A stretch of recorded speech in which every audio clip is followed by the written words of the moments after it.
So we're all good. We're all live. I'm back from my little departure. Sorry about that.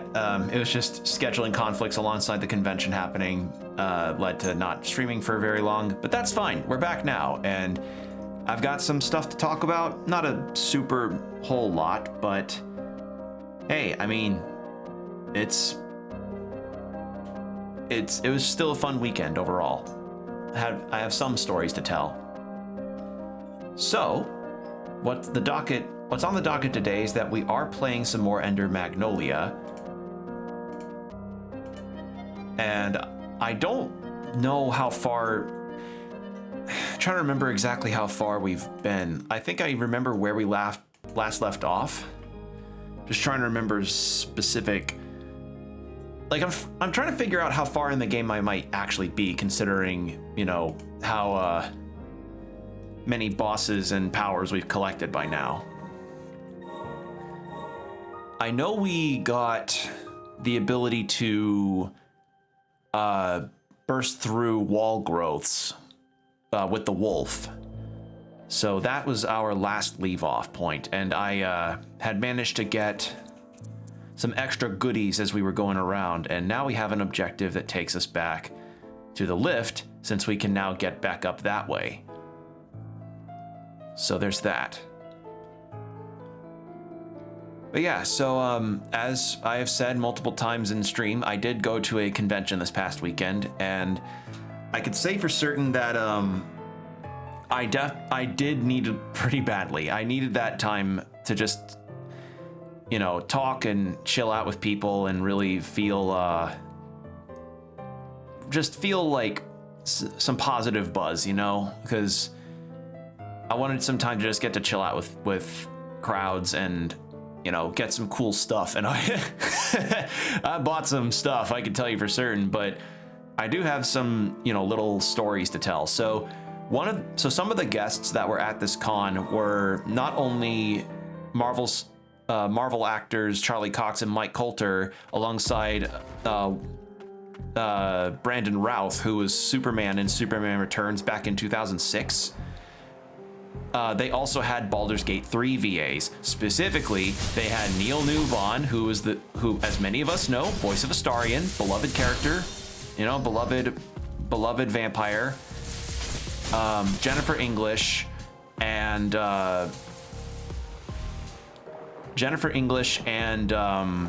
Devorah Wild, who played Jennifer English, who played Shadowheart, and Devorah Wild, who played Lae'zel. And the first thing that dawned on me about this whole convention was, I know the second I needed to get into that dealer's room area, I had to get Neil's autograph to start. Like, Friday was essentially my autographs day, because like when you have VAs of that kind of pedigree at your convention, you're going to be expecting a crowd.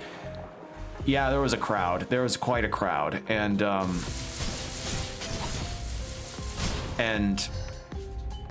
what I had done was I was talking with some people as we were going into the dealer's room, and all of them had the same mind of like, yeah, we're just gonna beeline it straight to Neil's booth, because we understand, like, because we know that if we get there early enough, we can beat the wait, which completely understandable, since, you know, Astarion's popular and he would likely get the largest line. And yeah, we were correct.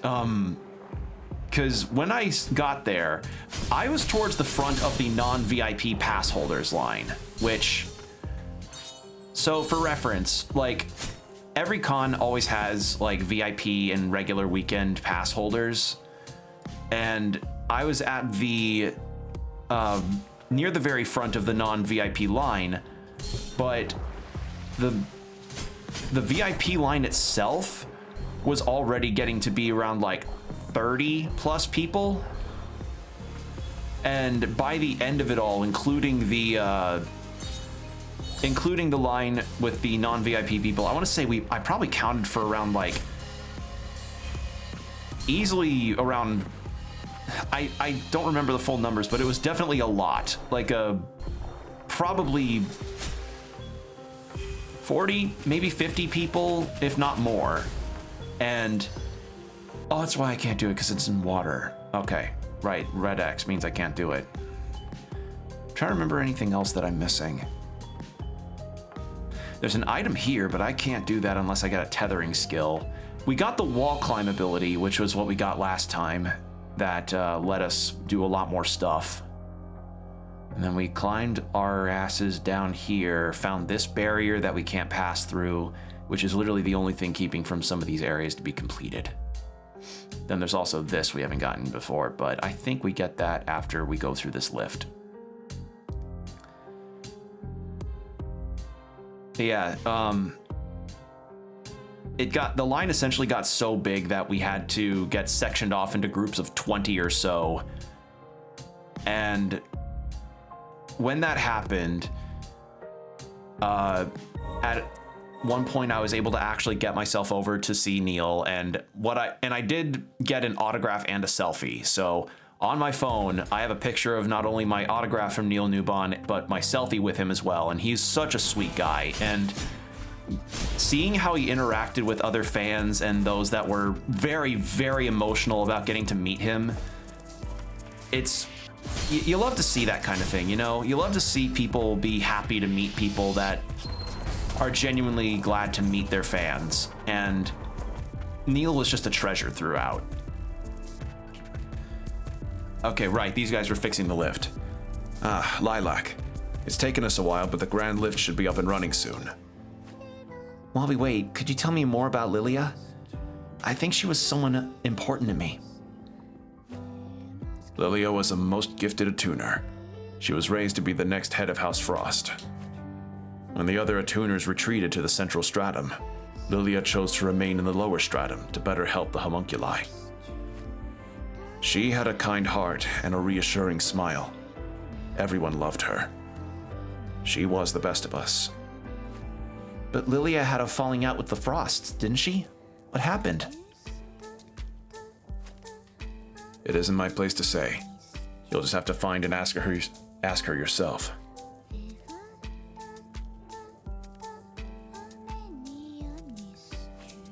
And done. Magic supply restored. Whew. Heath ended up doing most of it.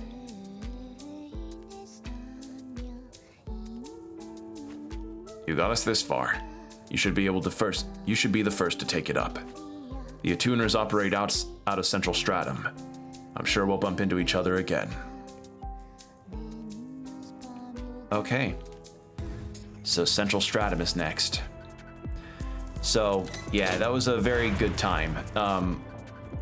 When I got my time with him, I didn't want to take up too much because I knew how long the line was, but I just wanted to at least mention a moment in Baldur's Gate 3 that really got to me. And actually, I'll do this now, actually, because I want to actually say what it was. Because for those that don't know, I did do like one stream of Baldur's Gate 3, but because of how powerful that game is and how underpowered my computer was, I couldn't really do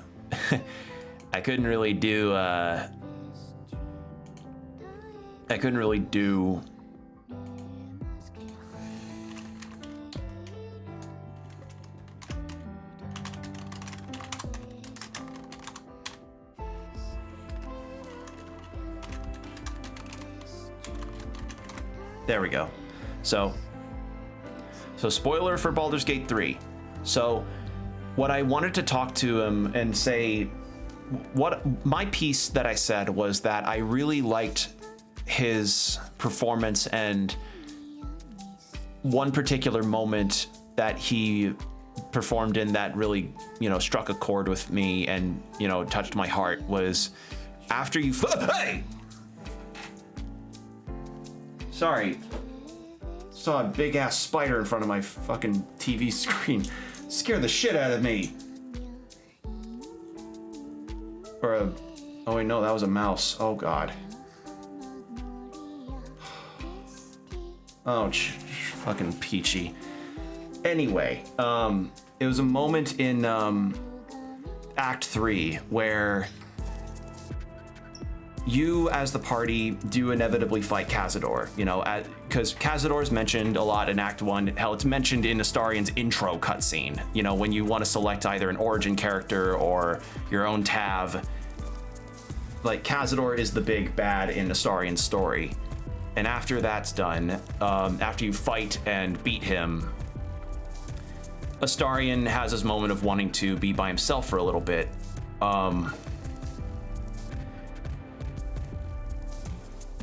And after you give him some time and you talk to him again in camp, you have a lot of options to talk to Astarian. In the moment where after you beat Cazador and you... after you beat Cazador and you're standing there, you have his staff that controls all of the other vampire thralls that he has accumulated to ascend to a higher state of existence. Astarian, of course, he thinks of taking the power for himself so that he won't be used the way that he was, that he can be in a better state where he's not treated the way he was as lesser. And you as the Tav can allow him to do so, or you can tell him, hey, no, don't do this. But the hey, no, don't do this has its own branch where you can tell him, Astarian, you shouldn't let this power control you, and you don't want to end up like the monster Cazador was. And that's when Astarian can at least release the hostage thralls as is, and he has a better outlook on that. A different option that I ended up seeing was, due to your dialogue choices, I wish I remembered which ones, but if you pick certain ones, Astarian will break the staff and say, I'm done with you, and permanently leave the party. I did not get that one. I got the one where he uses the staff to release the thralls, and he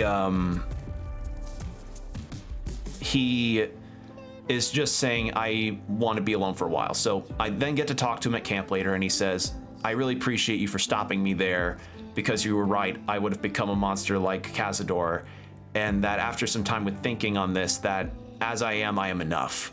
Like, I'm paraphrasing. I don't remember the exact dialogue because it's been a few months since I had last beaten Baldur's Gate 3. And I say last, but it was my first playthrough. But I mentioned to Neil that I really liked that part of Astarian's storyline and how effective it was and how it touched my heart. And he was very nice about that, and he appreciated my comment there. So I got my selfie, and then afterwards I got to, you know, say thank you, hope you have a great weekend. And yeah, it was very pleasant. Like, one of the best guest experiences I've had, because that guy is a true treasure, truly. All right, spoilers are done. Talking about Baldur's Gate 3 spoilers is done. So yeah, that was fun. After that, I had seen how long Jennifer English's and Devorah Wildlines are. I think one of the other VAs that was there was someone who played like a squirrel that you can encounter, and it's like a well-known meme in the Baldur's Gate 3 community. I didn't know it because I didn't even know about the squirrel. So that was my bad. But when I went to Devorah Wild's booth to get her autograph, she had like this little paper next to her, and this paper was actually a list of restaurants in the area of Des Moines to go out to, because she was taking food suggestions. She'd never been to the state before, and I was like, oh, sweet. So I gave my recommendation as somebody that's been to the area a few times, and she was really appreciative of that. And you know, I got to have some nice chats with her. I had some nice chats with Jennifer English. They told me to play Expedition 33, and I said, it's on my list.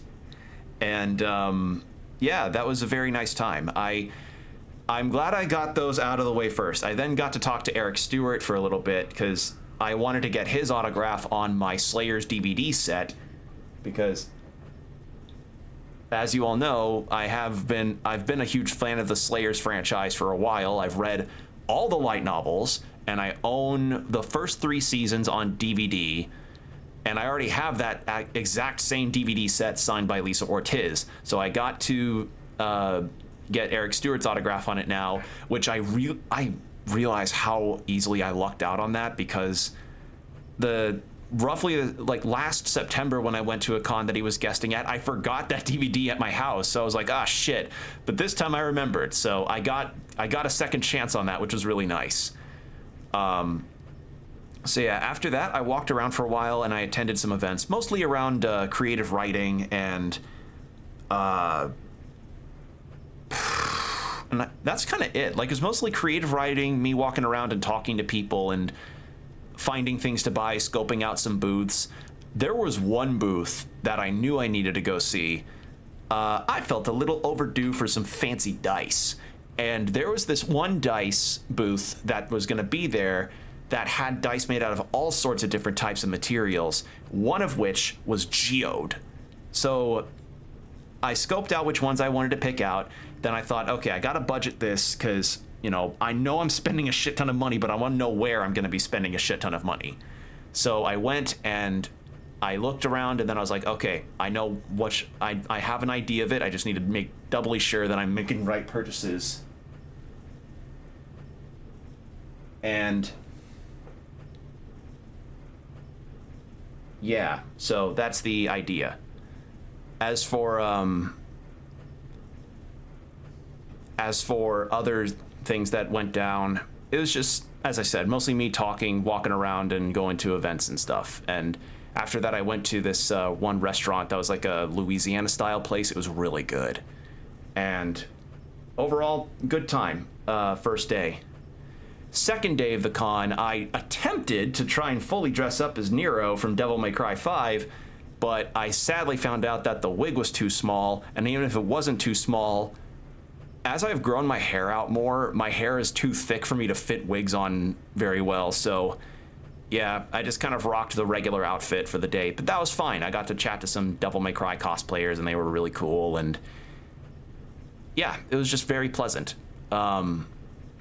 But it very much reinforced that I really had the right idea on that I had the right idea to get my autographs in on day 1, because on day 2 Neil's line got longer somehow, and also on the same Saturday was the only day Charlie Cox, star of Daredevil, was going to be there, and his line was exponential. Like 2 blocks of he had probably like 80 plus people in his line, a combination of both VIP and regular guests. Like, oh. And the thing is, sadly, Vincent D'Onofrio was thought to have shown up, but he couldn't due to scheduling conflicts. So, oh well. But I also got to, I did get to have a brief chat with Mike Coulter, and I got a selfie and autograph from him, and he was really chill.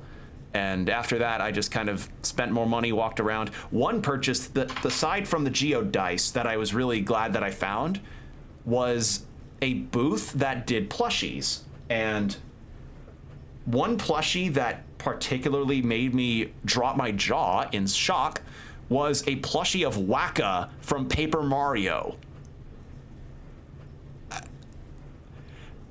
First off, I wasn't expecting Thousand Year Door fans anything. Second off, I was not expecting fucking Waka plushes. Like, and it wasn't just Waka.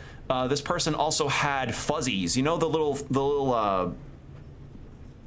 fuzzball looking enemies you fight in the first chapter when you're trying to get the moonstone, or the sun and moonstones?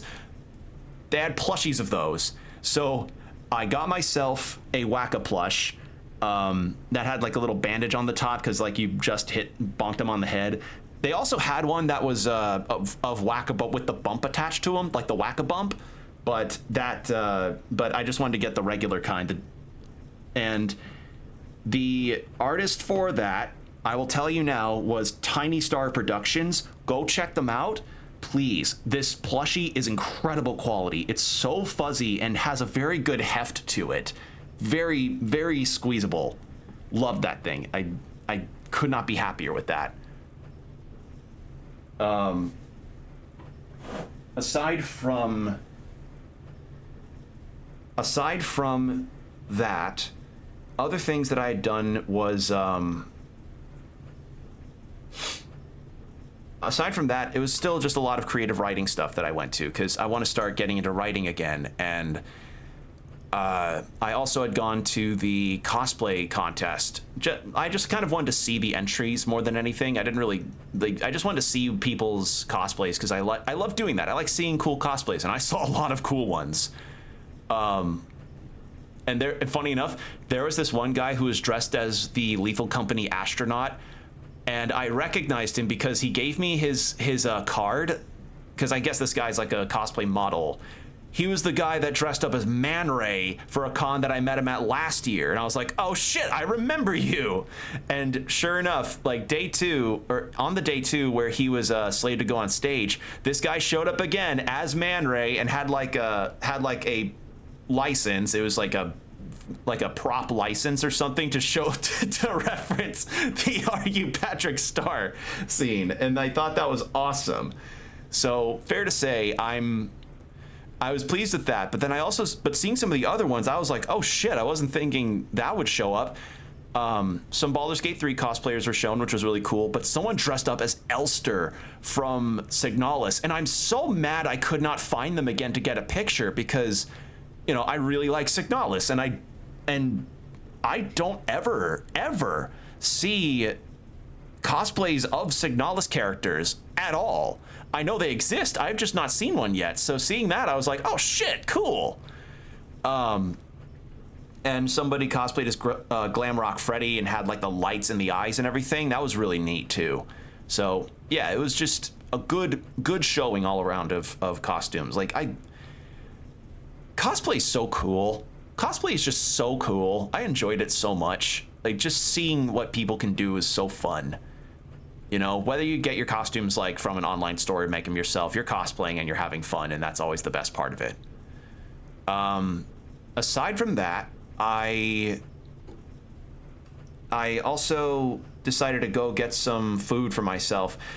And actually, the first place that I initially wanted to go to was a little too crowded, unfortunately. Also, ad break starting in about 5 minutes. I wanted to go to this German restaurant that was nearby, but unfortunately, that place was quite literally stuffed wall to wall. And no table was free, not even at the bar. So I had to cut my losses and go somewhere else. But then I found a pho place. And if you don't know what pho is, it's like a noodle dish that's really, really good.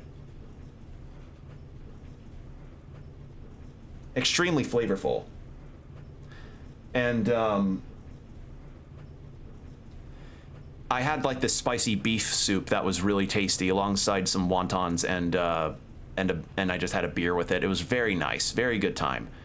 After that, I just kind of did one late night event and then turned in, because there weren't really many other events outside of those that I was super interested in, but I was glad to have gotten to see them regardless. And day 3 comes around, sort of my last round of just shopping and chilling out and seeing people, and yeah, I got some remaining stuff. I actually lucked into something, because another booth that I found, see if I can remember the artists, because I just followed them on their Blue Sky. Let me find it real quick for you so that I can tell you who it was that made it. Anua TF. Anua TF had a booth there that had some art that I really was not expecting. They made double checking the she made a really, really cool print of mouthwashing. Literally the only mouthwashing piece of anything I had ever seen in the convention. If there were others, they either got bought up fast or I didn't see them. But I knew I needed to get that, and thankfully it was the last print, but it was the display one. And she asked me like, hey, do you want the display print? And I'm like, yes, why would I say no? It's mouthwashing stuff, why would I not take it? So I got that mouthwashing print, and it's sitting in my room right now. I don't have the space to hang things up on my walls right now, so some other day I'll have to you know, show all the prints and everything. I tried my best to get as many business cards of artists that I've received art from. You know, sadly, a lot of them ended up either having QR codes that I couldn't get, or I may have lost them. Like, someday I'll sort all that out, because I do want to give all the artists their credit, but yeah. And I think the dice place that I got the Geo dice one from, Geo dice from was Elder Dragon Foundry, I think. And yeah, I got those, and I made sure to do some test rolls with them to see if they would like me, and they do.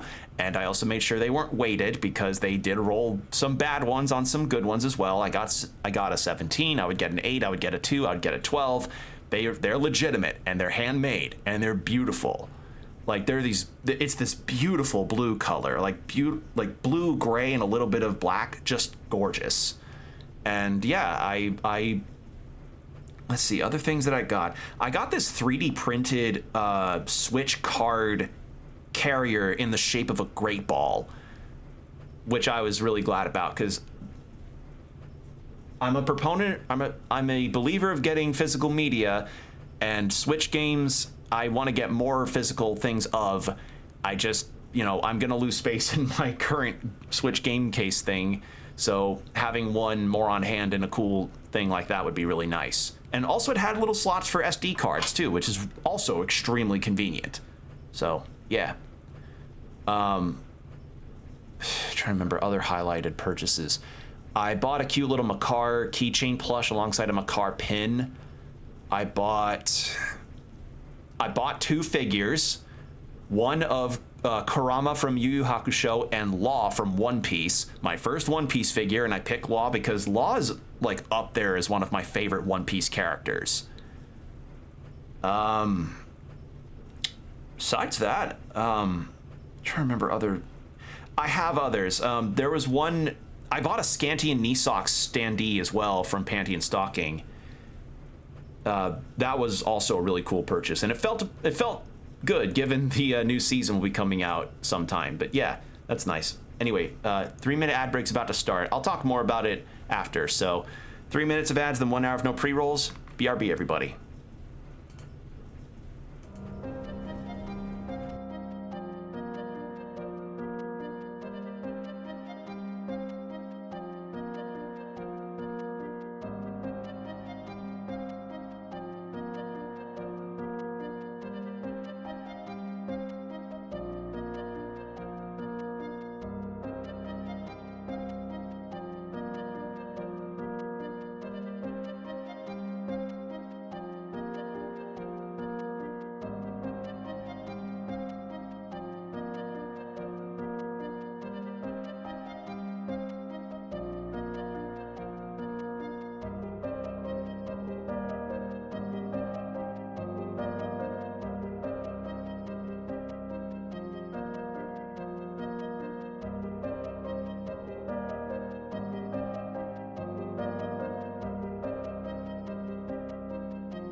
Okay, sorry for the extra long break, people. I was talking with my folks about what to do because our house has got kind of a mouse issue, so we're trying to figure out some courses of action on that front.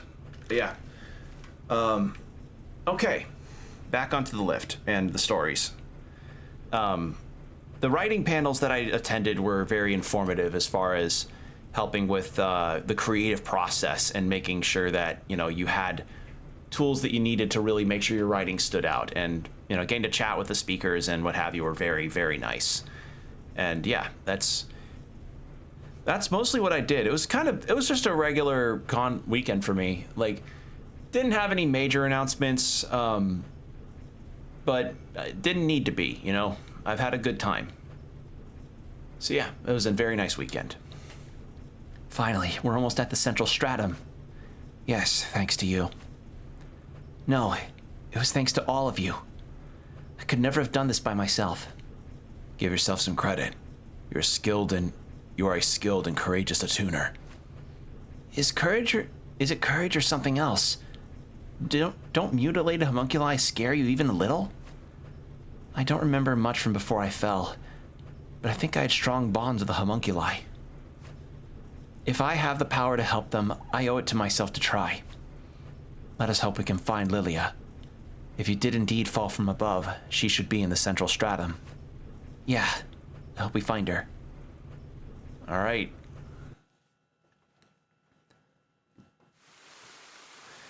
Is this water falling from above? Oh, has she never seen rain before? Why is a homunculus in the service of the Lord of Hero places? Why? Why did this happen?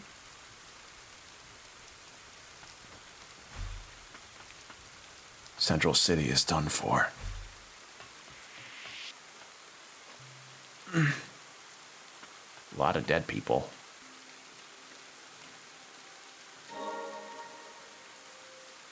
Determination. Oh, hold on. I just remembered. Oh no, the game audio is on. Okay. From what I saw in Lars' memories, you and Lilia were in the land of origin. Nola, do you remember anything about Lilia? Not a thing. I wonder why that is. Was the memory truly so insignificant? Or am I being incapable of sentiment? When we met at the subterranean testing site, you said I seemed familiar. So it isn't as if we can't remember anything at all. We know we've met before. That is true. All right. Mutants? Here?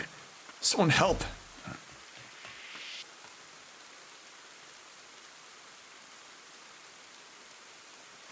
How awful. Who did this? Oh, you look sick. Oh. So, there remains a survivor. You look rad! What the fuck? Look around you. At the Reign of Death. Is this your doing? Reign of Death?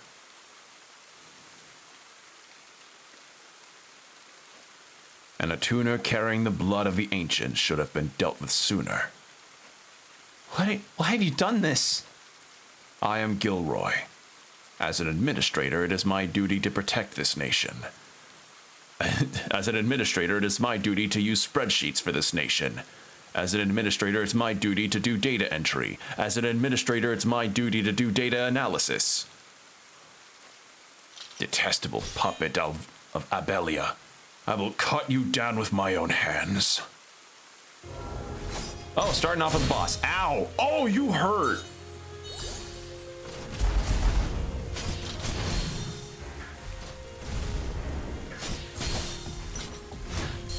Oh, so is that a supposed to lose or is that a no?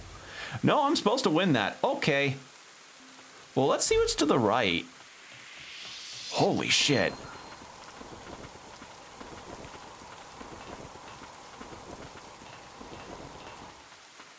All right.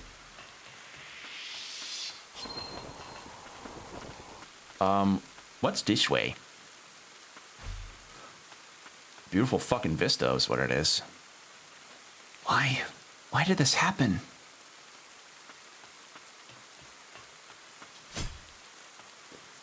Something we can't do. Flower mutated by the blight. It feels as if it's calling out to someone. So yeah, we found out also that a lot of this game's backstory seems to be pretty... Like, the first game actually influences this one. So I'm guessing this is like a sequel to Ender Lilies, since they mention Ancients and the Blight.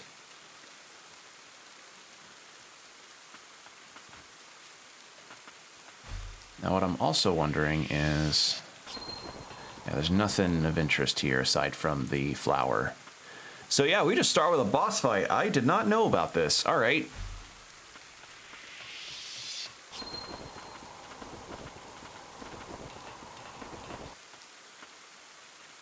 All right, we can just skip this, thankfully.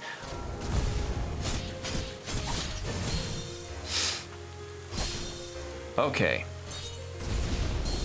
Oh my god. I mean, I love the knight's title is Gilroy the Administrator, because I think of Administrator and I always think of Administrative Assistants, and I think that's really funny.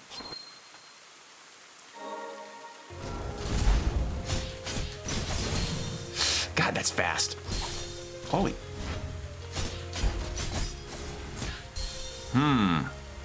Yeah, that parry window's tight. I likely could use it. It's just, yeah, that's a tough window.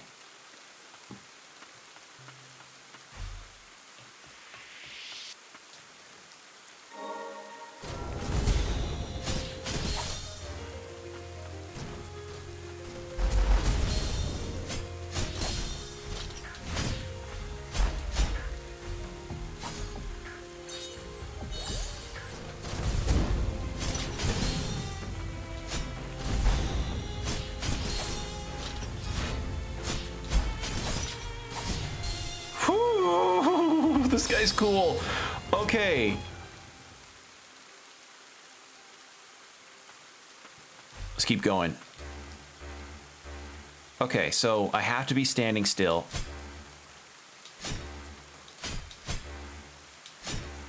Okay, so I can do a parry immediately after.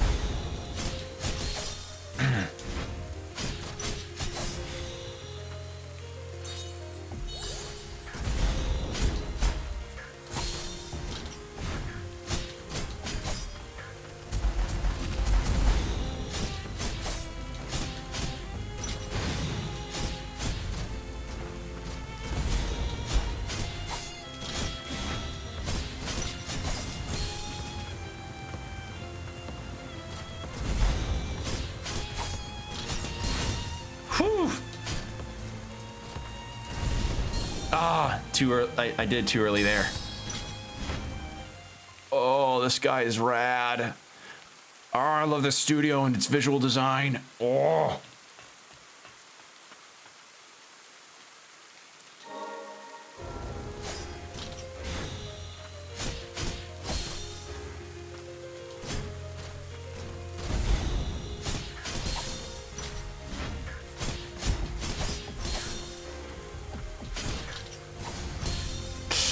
Too early.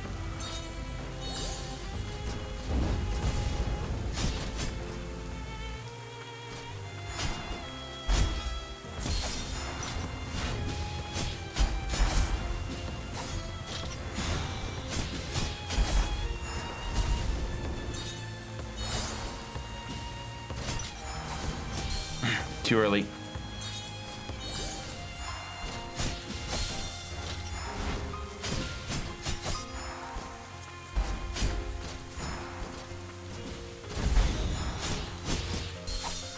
Holy shit. Okay, I gotta figure out the attacks on that. It's like a 1-2 second... Like, attacks on second 2. Like, if I count this in seconds, it'd be 1-2 attack. 1-2 attack, like on the 2.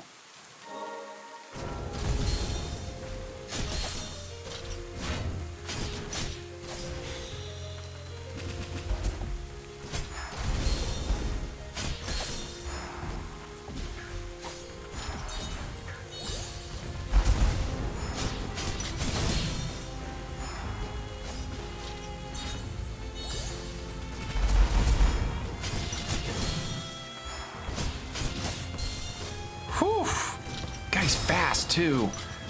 I think I do decent damage. It's just really fast and hits hard. Actually, come to think of it, do I have better equipment for this? Let me think. Let me see. Equipment. Could use some more defense.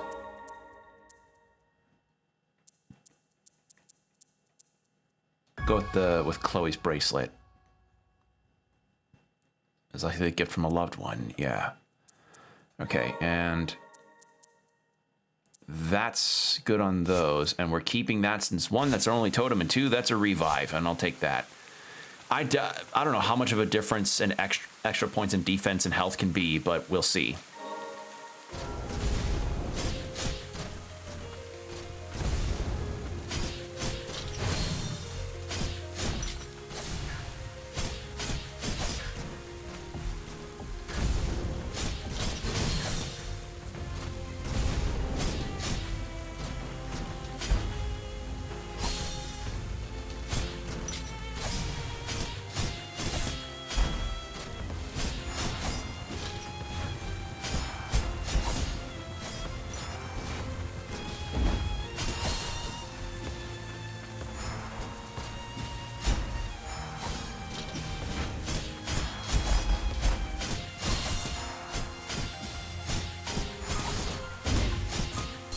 Okay, all right, so what I just took off takes away my parry, but if anything, dodging might be more fortuitous for me because probably less strict on the framing of it.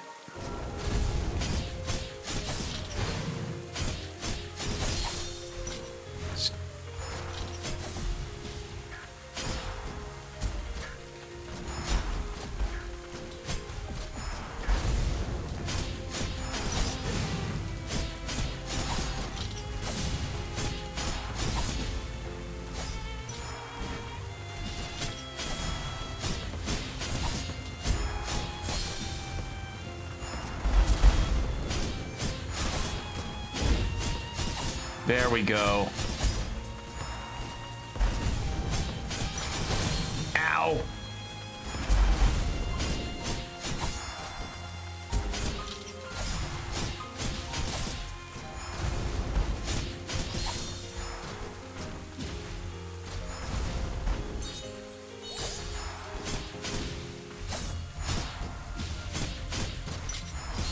Ah, did bad timing on that dodge.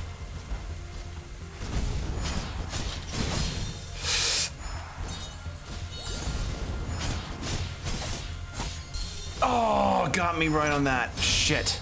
I was trying to get away in case he did something like that.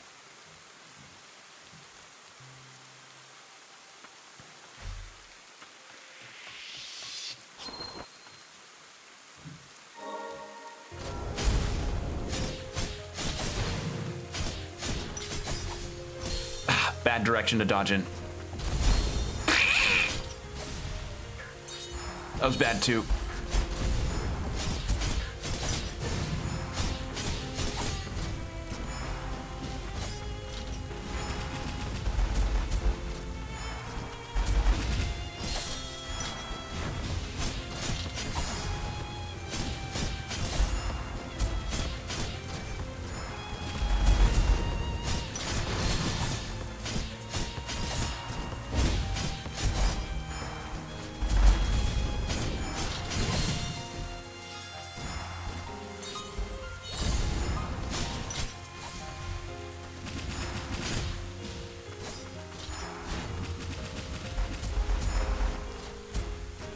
Gotta remember all my other ones.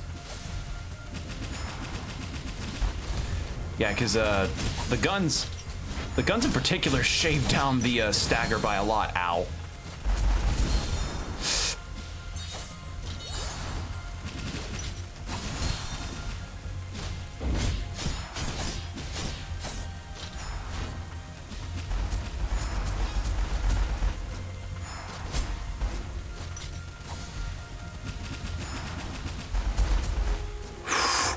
Got this.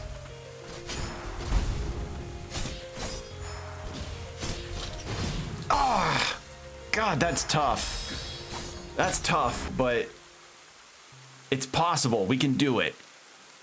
I just didn't think we'd start right into a boss fight. I thought it'd just be a new area. Actually, what's the map looking like?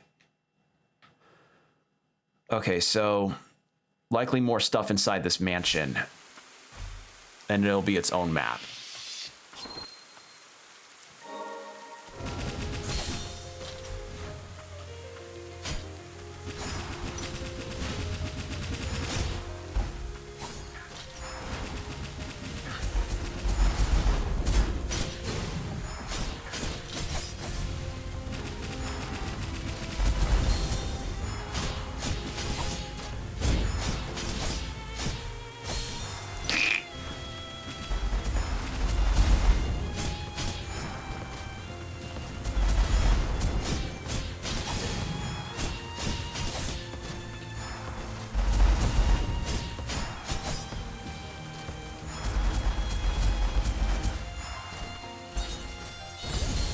Oh God.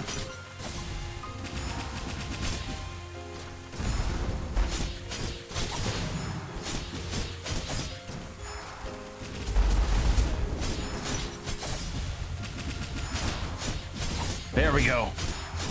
Wail on him. Heal up.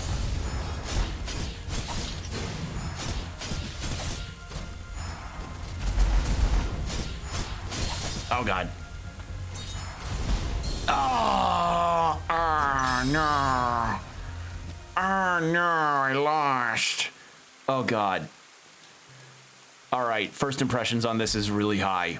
Really enjoy this. Oh fuck.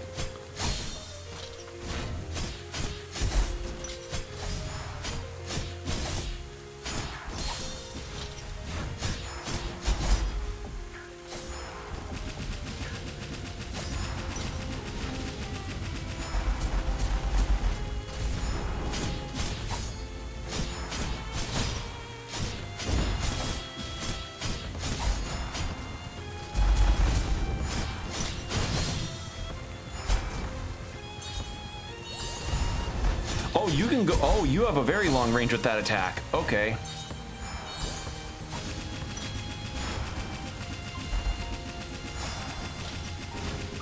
All right, I'm getting pot shots in on this one. Cool.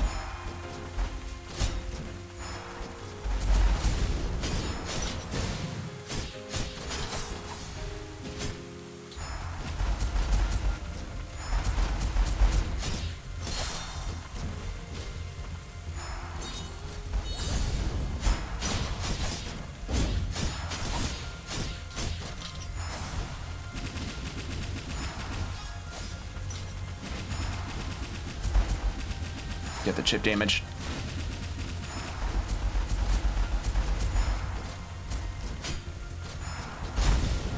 Oh, that's so much at once.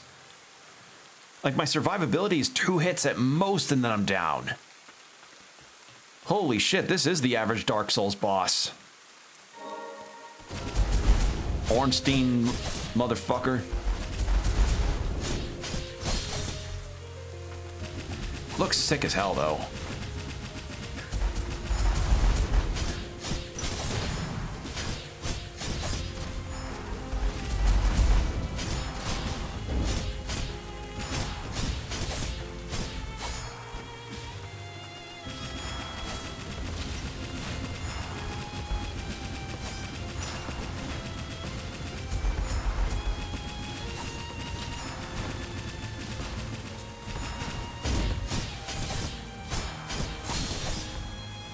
Jesus, okay, I was not paying attention. Oh God.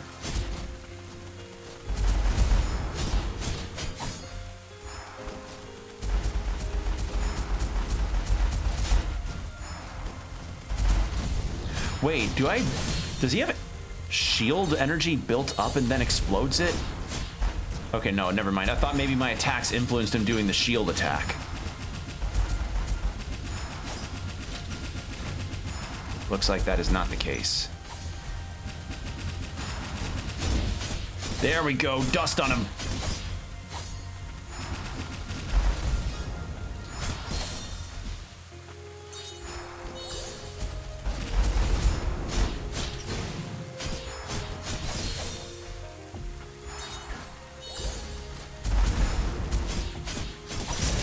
There we go. Ooh, you're cool. Cool fight. Oh, he got his arm.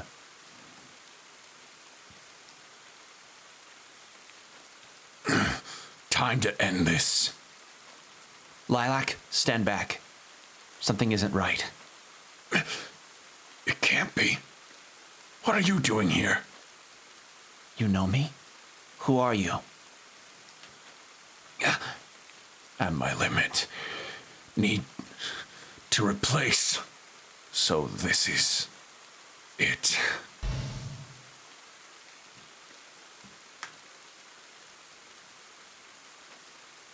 Gilroy, a homunculus. He called himself the nation's administrator.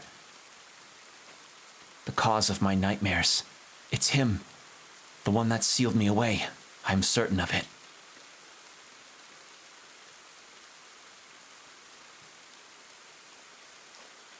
He's at the upper stratum. We'll find him, Nola. Together. Yes. I wish to see his core destroyed by my own hand.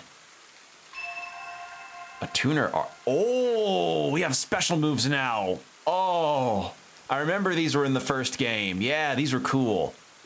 When SP gauge is full, attuners entrust their magic to tune to homunculi, enabling them to use unique and powerful attacks. These abilities are an attuner's specialty. Yeah. Press left trigger along with the respective button. Yeah. So those are just our big damage attacks. Perhaps we should inspect the city. There may yet be attuners that survived. Right.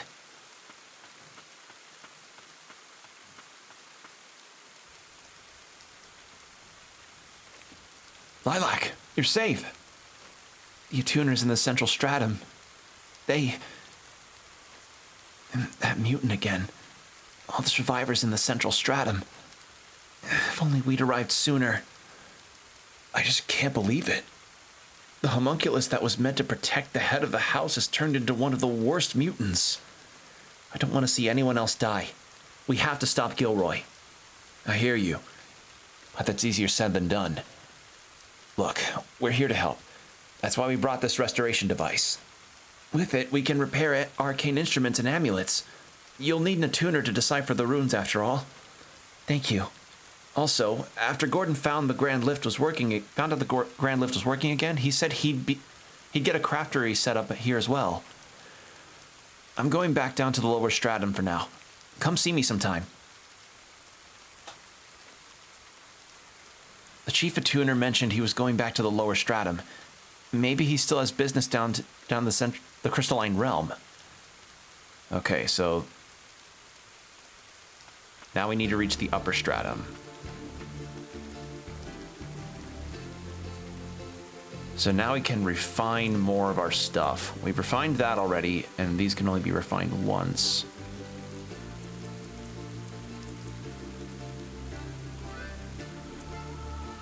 Ooh, this music.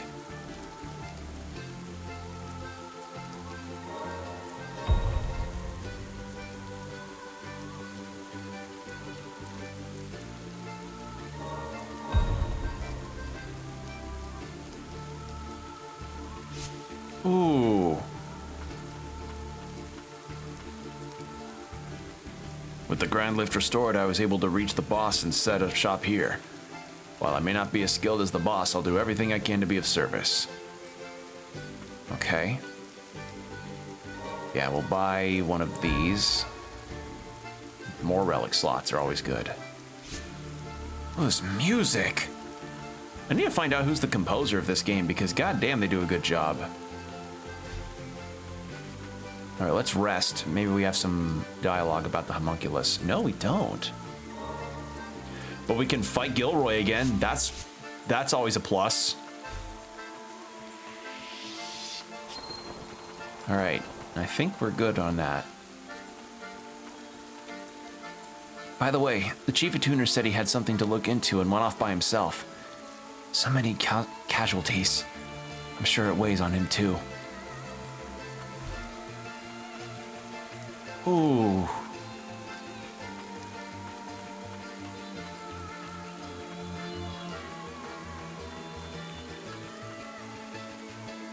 It was you that chased off that mutant?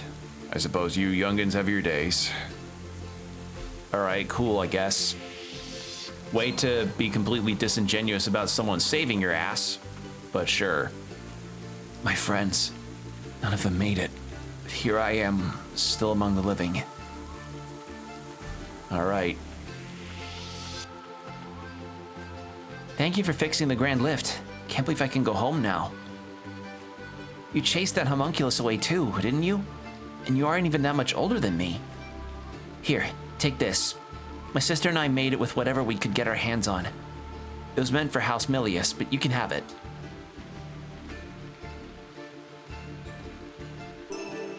Oh, the mantle. Okay. Wow. Are you sure I can have it? What? Are you sure I can have this? It's amazing. It was mostly her, but I helped too. I found the materials. Well, I like the blue one more. I'm watching the house until Mom and Dad come back. I hope they'll be back soon. Oh. No hidden walls, really? Okay. Well, we got a new mantle. That's a plus. Talk to you. The man who ran the Steel District, Declan. Is it true he's still alive? He had the arena tower built to watch the homunculi fight each other. What kind of a person does that? With things the way they are, I thought he might be among the dead. But the wicked always survive. Okay, so we may encounter an arena of some type at some point.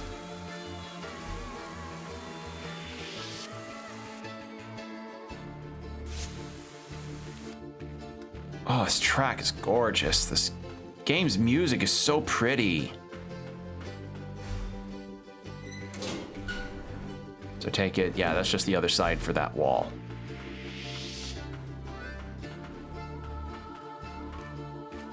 Welcome to the Central Stratum Station. Please note that certain lines are currently off limits. The entrance to the Steel District is to the right. Proceed left for the Sorcerer's Academy. A transit system? Okay, so we have 2 spots we can go. It appears the Sorcerer's Academy was attacked as well.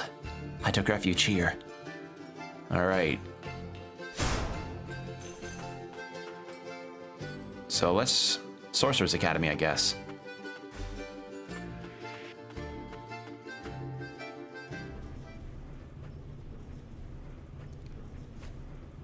This thing sure moves fast. I guess it's useful if you need to move a lot of people for goods. People or goods. I remember it being used to move rations and arcane instruments produced at the factory. Whoa, it's amazing! Such innocence. However, this is no different from the lift. So you say, but aren't you even a little scared? We're almost there.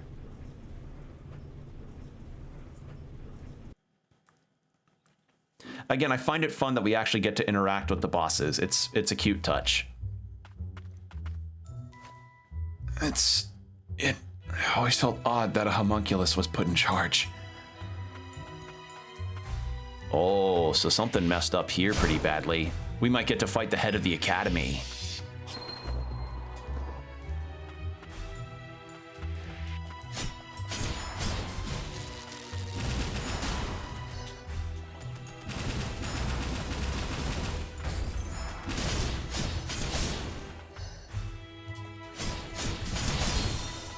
Okay, and the SP gauge is to the left of all of my UI at the bottom. Good to know.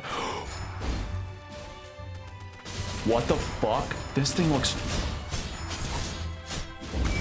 That enemy looks sick. What? Are you kidding me?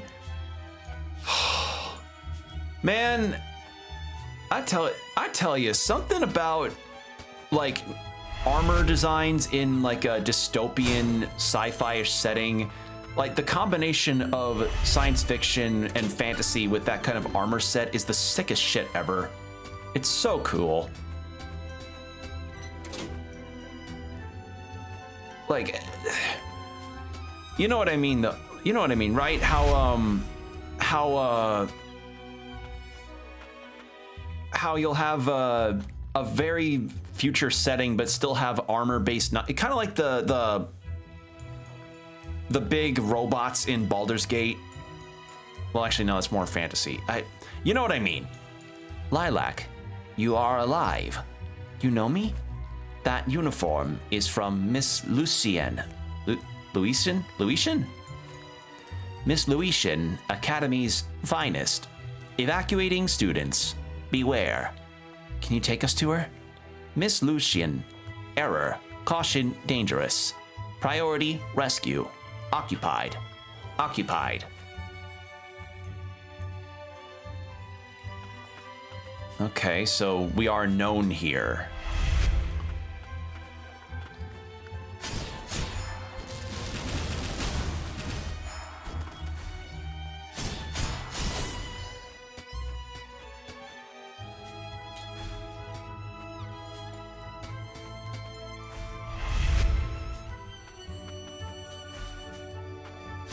What's this? More materials? More materials.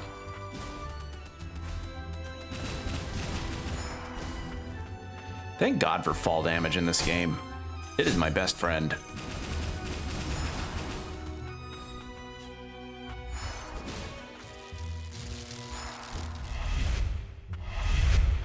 All right, then beautiful. We can get this. More materials.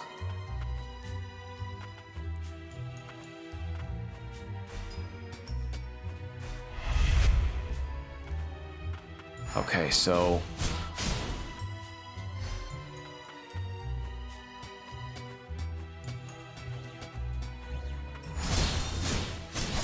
holy shit, that's a lot of damage. Please dissipate.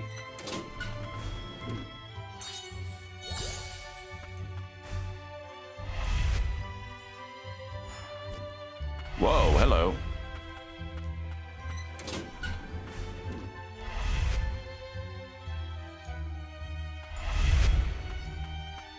I guess that was just to help me get a shortcut. Okay.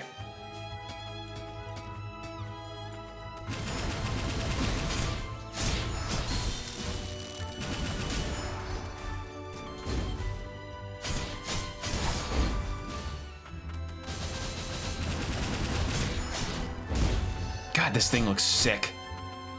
This academy houses a sorcery tower for research, a garden, dormitories. It's a complex tailored for sorcerers. All right. I want to see what's this way.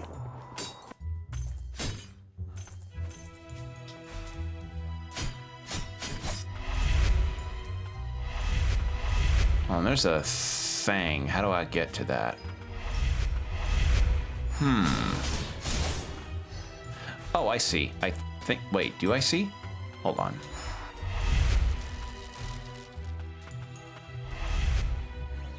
No, I don't quite see.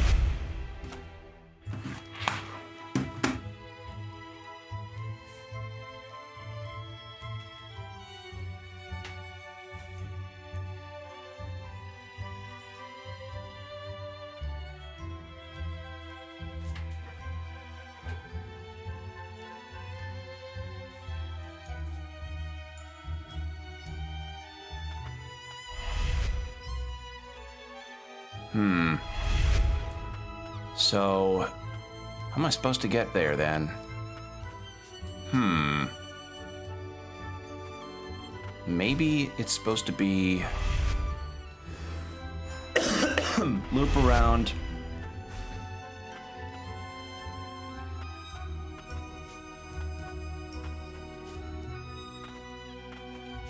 Maybe it's supposed to loop and then... Okay, here's what I think might happen. Yeah, sorry, I had a weird hiccup there. Like, you know one of those weird hiccups that make you kind of breathe a little bit? It's... awkward hiccup.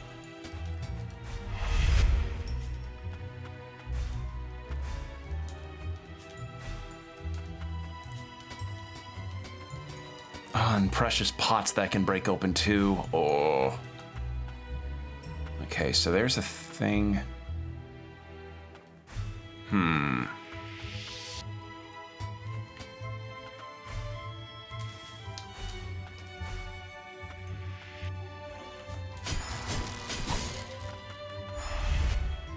Warp to there. But then that let us go down this way. And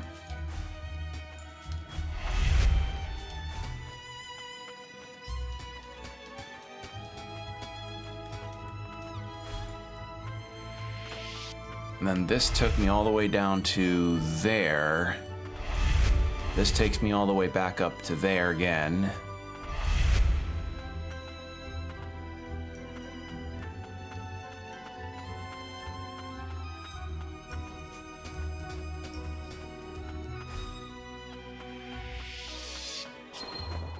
Okay.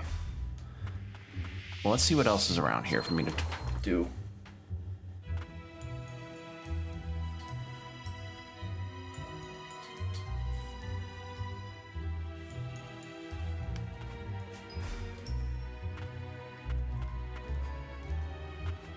Ooh. More HP, I'll take that.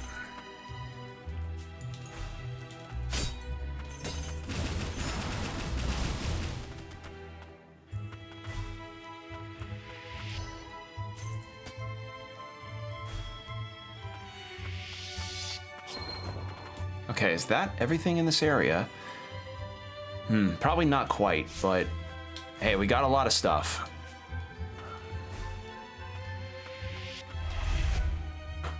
And hence why we have the warp that takes us all the way back to the top, or close to it. I just wish I could figure out how to get back up to this, because I was able to do it earlier.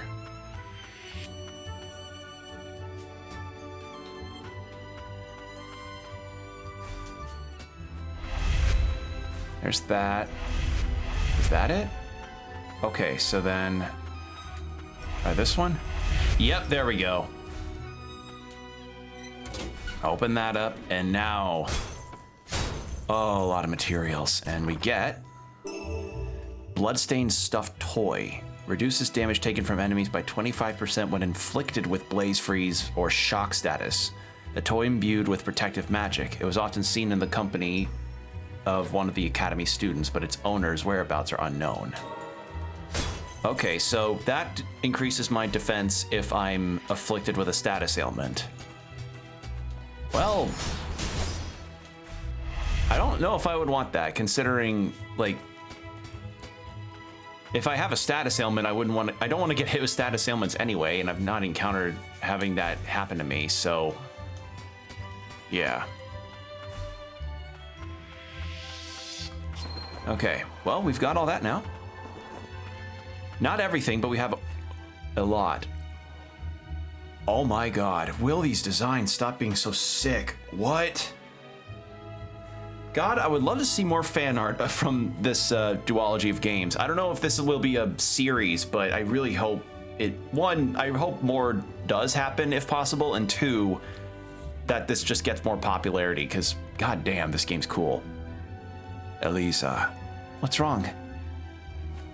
The homunculi at the Academy have turned mutant. We have lost a great many students. No. If only we could have... I have saved as many as I could and brought them here. However, there remain 6 students further ahead that I have not been able to reach. There is word that Professor Elisa, one of our faculty, saved one, but she has yet to report.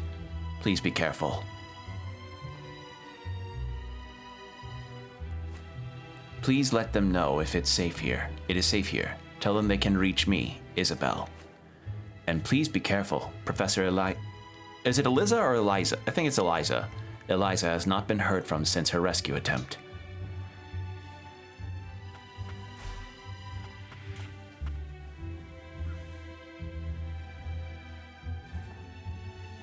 All right. Equip relics. Give me 1 second, everybody. Double check on my water. Yeah, my water is full.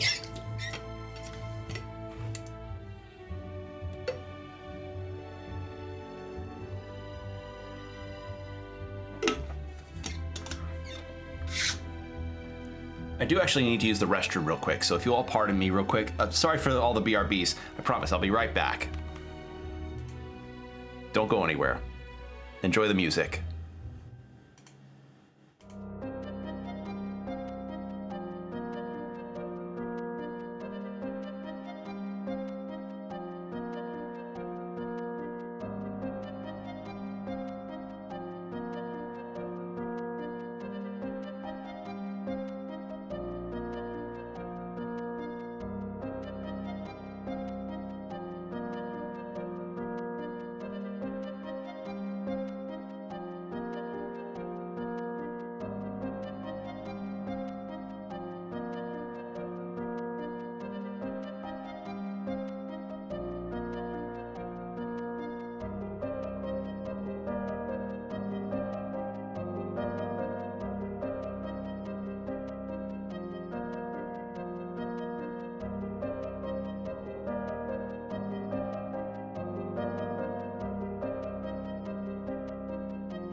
All right, we're back. Thank you for your patience. Sorry about that. Needed to use the restroom. We're all good now. Although the ad break's gonna start in a minute. You know, I'll snooze that. I'll snooze that for another 5 minutes. There we go. Sorry about that. All right, so let's continue through. And I don't think I'm gonna make today's stream especially long because I do have some things I need to take care of later tonight. And they're kind of things I need to take care of ASAP. So I think I'll probably do about 3 hours or so will be my time today. Then I also want to get a good 8 hours in before I go to work tomorrow. Is an institution dedicated to nurturing sorcerers. We welcome all within with potential for magic. What about those that just kind of want to study, I don't know, accounting? Are they just told to get fucked?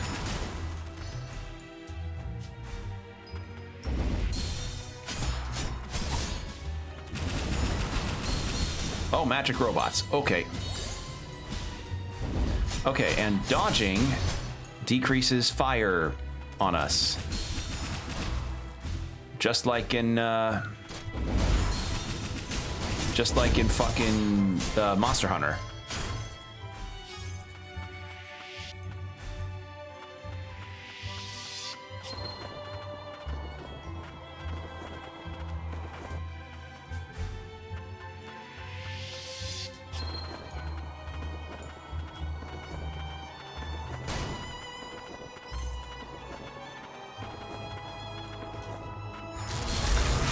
Oh shit.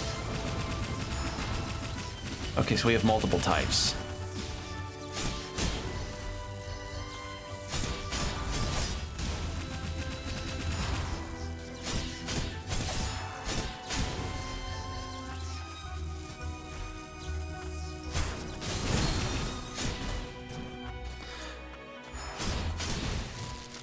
All right, let's heal, and I want to see what this attack actually is. Oh, sick. Oh, hell yeah. Warning, no running in the halls. Unruly behavior will be reported. No. I keep thinking of the Signalis meme of running in the halls. Because apparently that's like a meme for something. I don't know what it's in reference to, but it's a meme somehow, and I'm like, okay. As I said, it's really... You never can predict what can and what is and is not made into a meme. It's like trying to find out internet trends of any kind. Oh, hey! Thank goodness.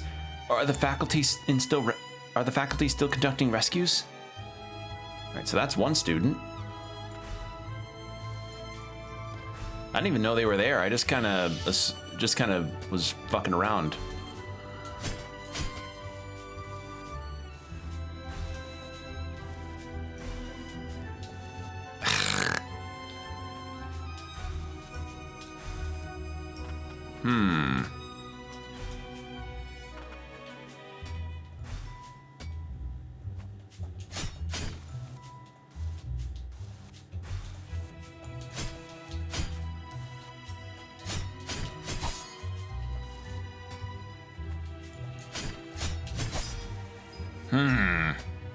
Trying to do something here.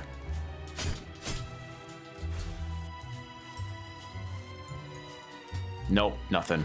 All right.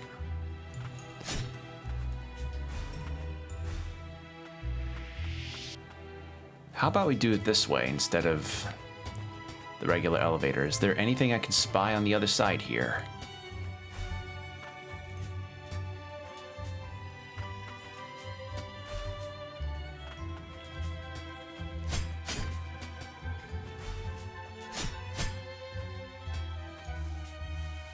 Nope. Okay, nothing. Worth a shot.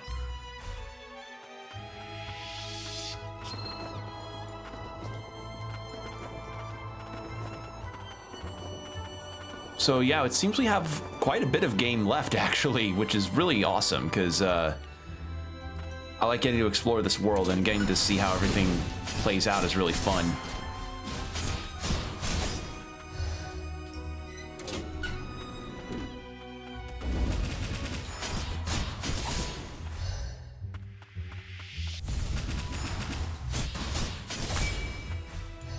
All right, SP gauge is full now.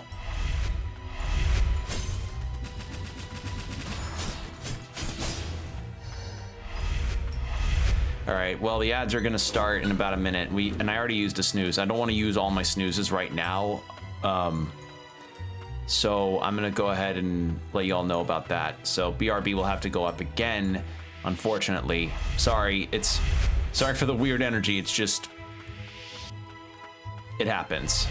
Sometimes you get sometimes distractions happen during streams.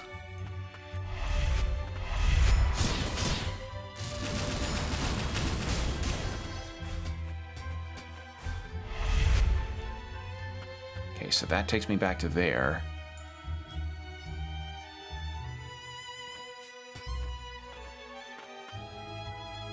Okay.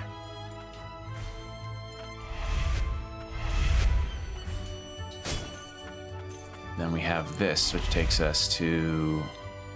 Ah, there we go. There's the other side of that door.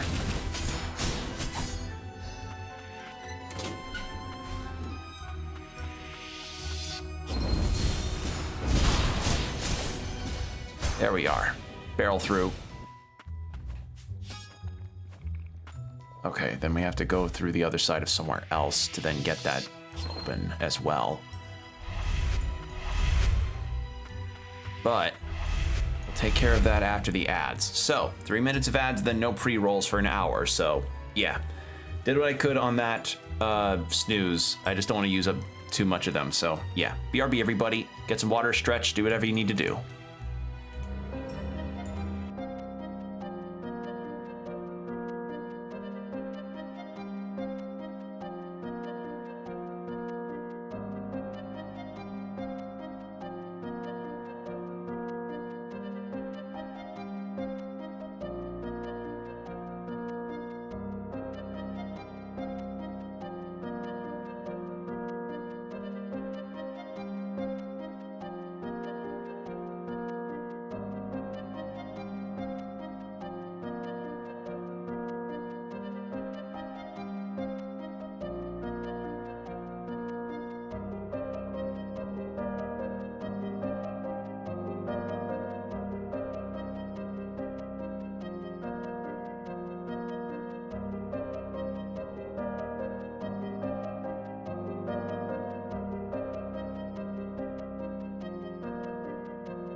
And we're back. Thank you for your patience, everybody. Okay. Let's get back in, shall we?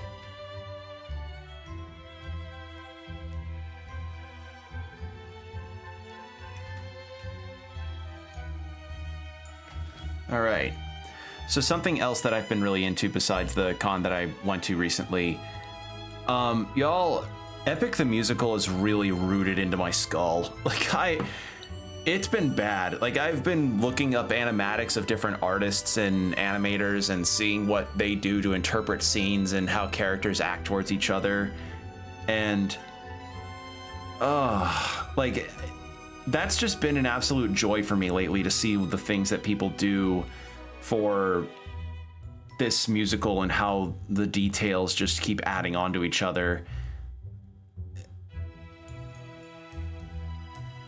Like genuinely one of the coolest things I've gotten to witness with this, and getting into this has been a very fun experience, albeit one that has genuinely been taking up so much of my headspace that I don't even pay attention to my audiobooks anymore, because you know I'm trying to listen to Throne of Glass and that's been fine, but you know I'll just have suddenly I'll be listening to a moment where a character's talking about going through the crime scene of a murder, and I'll have Ruthlessness pop in my head. I'll have Thunderbringer or Monster or Puppeteer pop in my head in the middle of it, and I'm picturing the animatics and the music, and I'm like, oh man, what a good musical. And then I snap back, and then then the book comes up again, and I'm like, oh wait, now there's a romance scene happening between two of the central characters.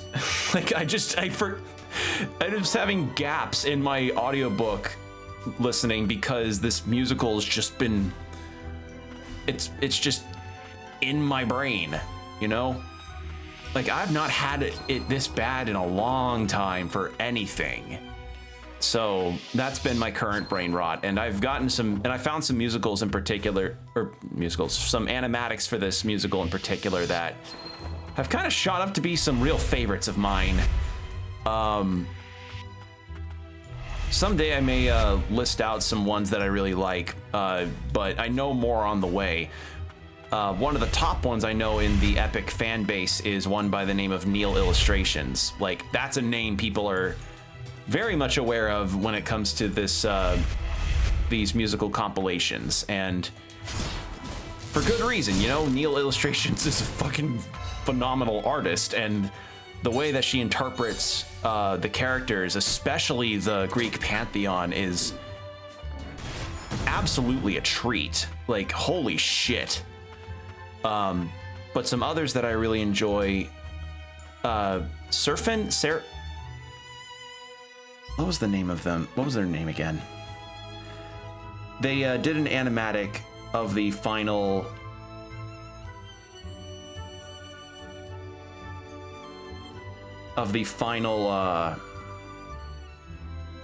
song in the musical. Sophian, that's what it was. Like that's another one of my favorites, because I saw that and my jaw genuinely dropped at the artistry on display in that one. And yeah, it's just a treat. Like I've not been this engrossed in a minute. Although another thing related to a fandom I used to like reared its head to me, and I'm uncertain about how it is. For those that do know of it, please let me know how it is, because I'm a little part of my brain is very curious about how it is versus the actual series.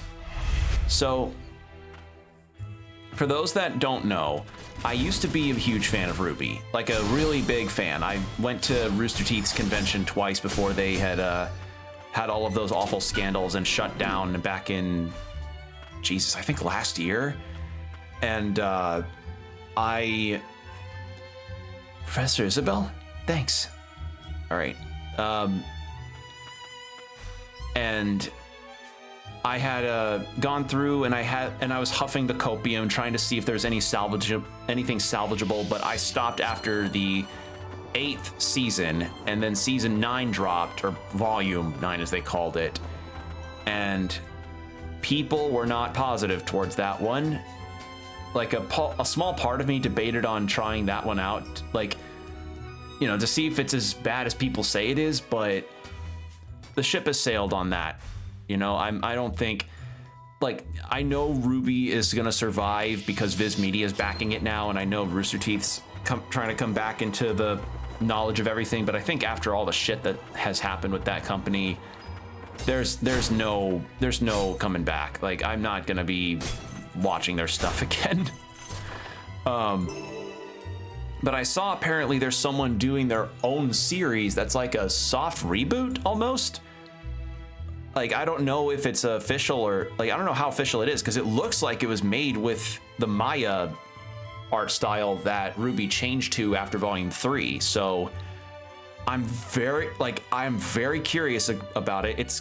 The episode is called Growing Pains, and I don't know if there's just this moment, this feeling in the front of my head, in the back of my head, that's like, do I want to try this after having gone through all of the shit that's happened and seeing what all had gone south? Do I really want to? Because there was some genuine cool potential with that show, but it was just squandered at a lot of points, or underutilized, or God forbid mishandled, and like, I don't know. I feel like Logan and Logan going like, oh, I can't do this shit again, you know. But who knows? Let me know if in the VOD comments on YouTube if it's good or not, because a part of me is debating, you know. All right. Sorcerer's Gauntlet. Increase the intensity of status effects inflicted on enemies by 20% when attacking. An ancient gauntlet that was once held by the Sorcerer's Academy. Gifted by House Frost, it is an ominous artifact said to be made using resources found in the land of origin. Okay, so increase intensity of inflicted effects. That'd be neat, except I don't have anything that inflicts status ailments. Okay, so we looped through all those and got one student.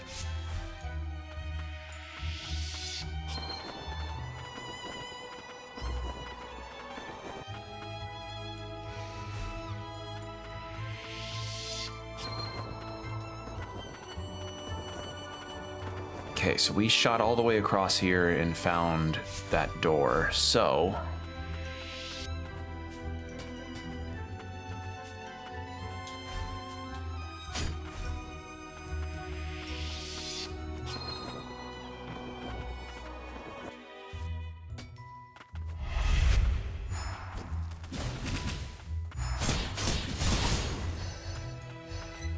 Okay, that opens that.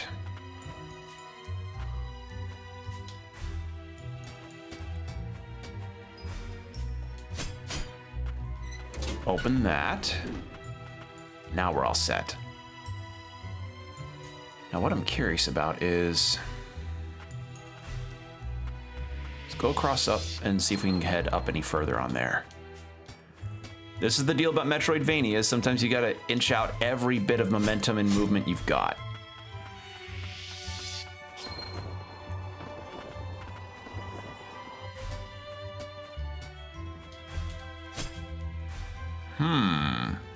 Okay, hold on now.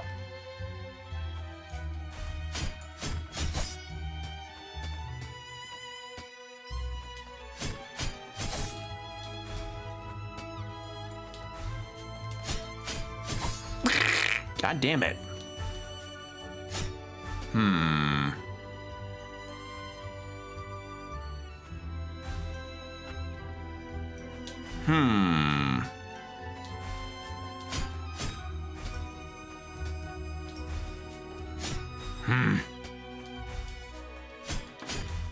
No.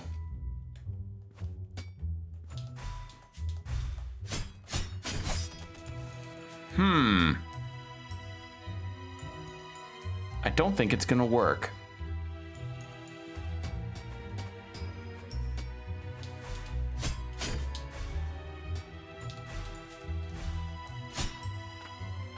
Yeah, I need like an extra box or something there that can let me push up, but I don't think that's gonna happen. Worth a try.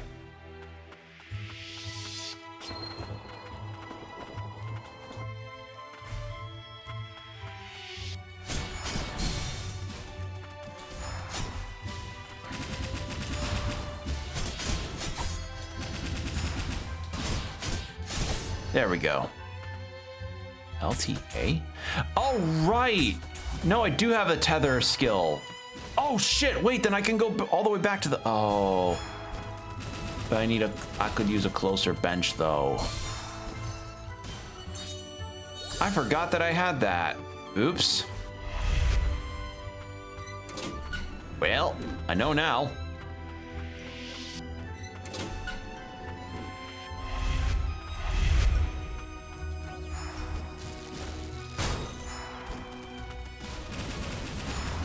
Okay, down this way.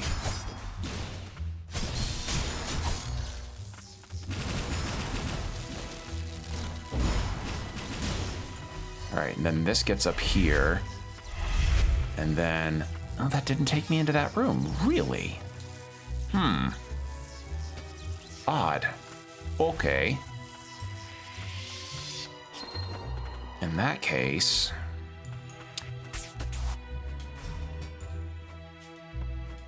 How about we try this then?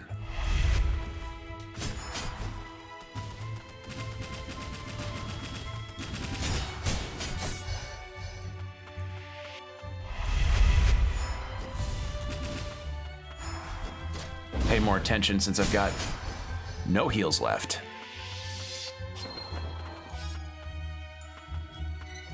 Open that up. And this takes me probably back down here. Yeah, thought so. Because then that'll open that door, and I think there's a student behind there. So where? So how in the Sam hell am I supposed to get there? Oh, another thing that I recently saw was Fields of Mystria is getting its next update in July, which I'm very happy about. I'm excited because you know, as you all know, I talk up Fields of Mystria a lot. It's just a really fun farm sim, farm life sim, and this in particular, this next coming update is going to be probably one of the more interesting additions because they're finally adding in 8 hearts and the ability to date the single person of your choice. So for me, that's Valen, and I'm definitely excited about that because I've been wanting to see more of what this game's got to offer for a long time now, and seeing as how it's, I don't know how close to finish it is at this time. I've been trying my best to not, you know, use up. Oh, sick. I've been trying not to, you know, play too much of it to then burn out on all of the stuff that's currently in the early access version. Number of borrowed tomes remain overdue. Students will overuse tomes. Promptly return to the library. Okay. But yeah, that's the other thing that I've been really excited for is more Fields of Mystria. Yay. Oh, come on. Hold on.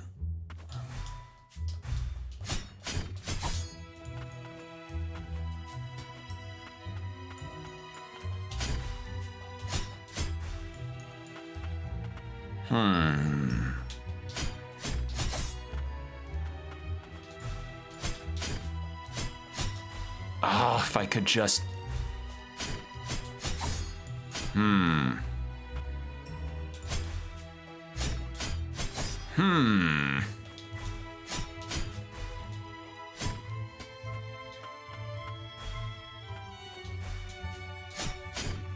Nope, no dice. As good as that would have worked out. Nah, no, even if I did get to that wall. Okay, so that's a no. So how in the... Now, how in the hell am I supposed to get to there? Because I don't see any other warp points that can take me into this room.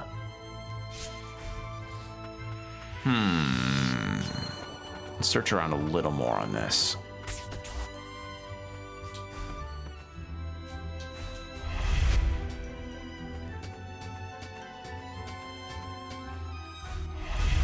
Oh, it was literally that. Okay. There we go. Beautiful. And then we go up here, and then get the student. And I think that's 4 of them, I think. Professor Isabel's still here, still herself. I guess that's a start. Hopefully she doesn't get on my case about failing my spelling bee. I don't know if Sorcerer's Academies would have spelling bees. I don't even know if spelling bees are still a thing. Okay, so there's still a lot left unexplored, even in the bench here. But at the very least, I think that's all the students. Well,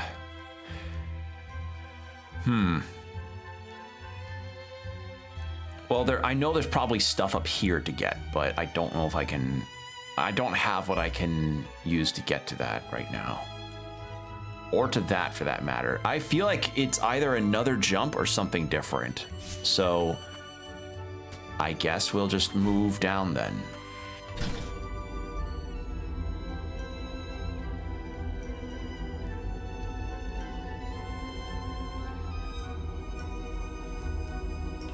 And I'm cautious about, oh shit!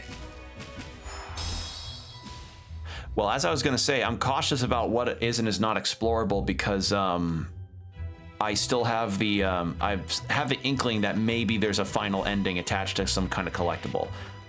Okay, never mind. I have 3 of the students, not 4. All right, but the first thing I want to do is... What am I missing there? I want to go back to that rail station and get what's missing there. And because I remembered that I have the tether skill, I'd like to go get something else that I know I'm missing.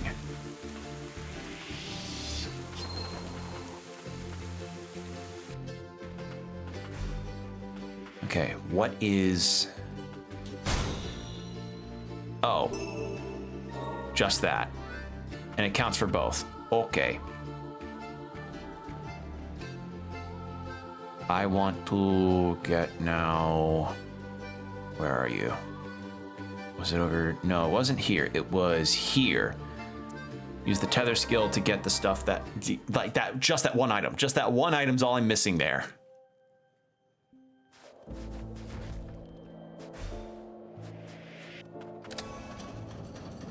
Because now we have the ability to climb walls and have a tether, so... And I remember distinctly that there's tether points in that area.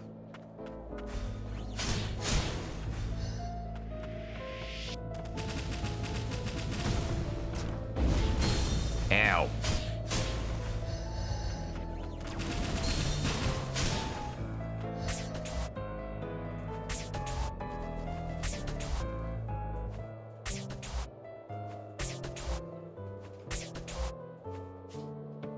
There we are. Does this complete the room? Pure floral necklace. Increased damage dealt by pressure abilities by 20%. An ornament made with flowers that would grow in the Crimson Forest. Once a lush wilderness of deep azure, the shackled beast who once guarded the tethered steeple was given this necklace by a girl with silver hair. Aww. Yep, so that is everything in this. So, with that, I think that's, yeah, that is the entire tethered steeple done. Crimson Forest isn't done, but that's because it's this, literally just this area that needs doing. And then there's the final disposal shed. I'll check over here to see if there's anything, just in case.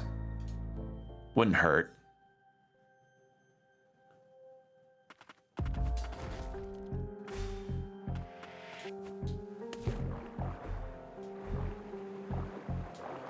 All right. Just in case.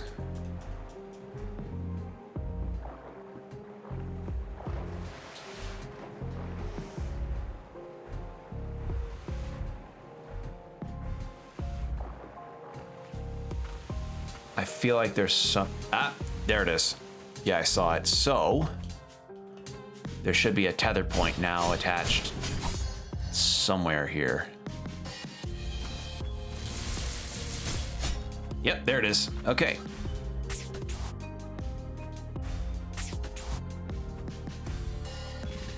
There we are.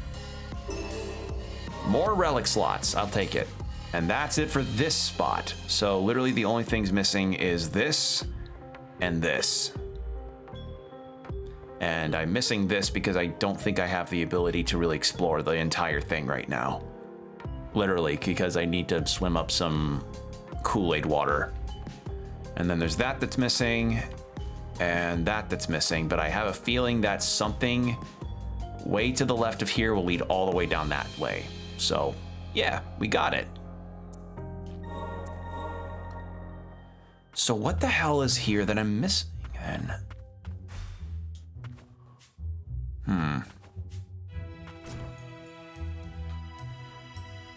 What am I missing here?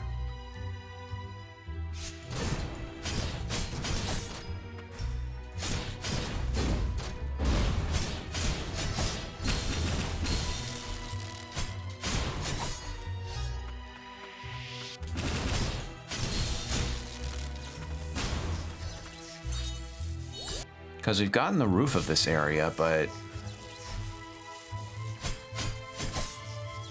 Oh, there's... Whoa, there's a lot more. Okay, hold on.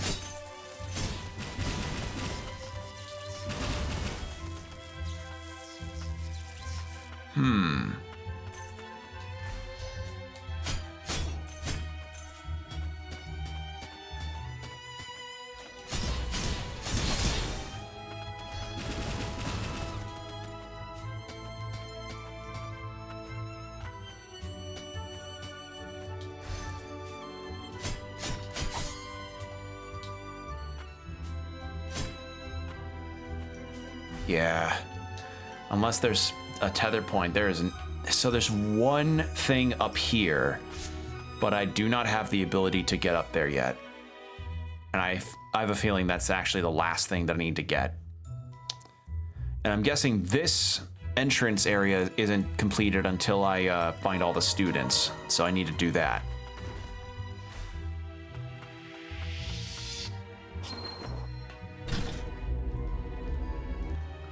So with that said,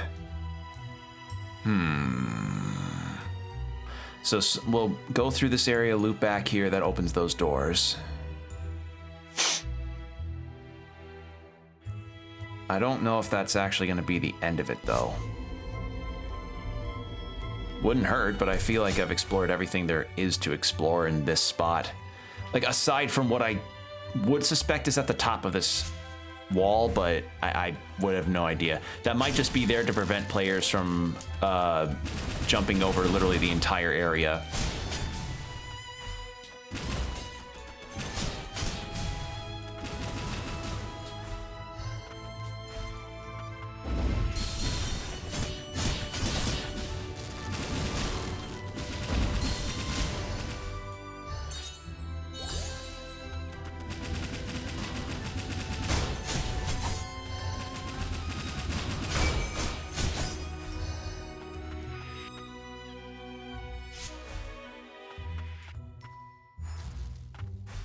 All right, so down we go.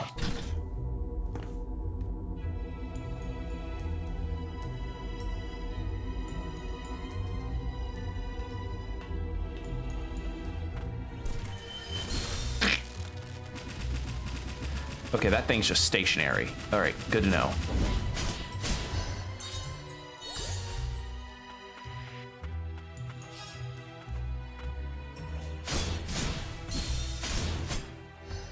What is this? Chronicles of Milius. I shall never forget the day the rain of death first fell from the skies. The blight brought ruinous devastation down upon the nation, turning all it touched into undying vehicles of madness. In its wake, homunculi were tasked with constructing the Imperium Parasol and the great barrier of origin magic that shielded us erect.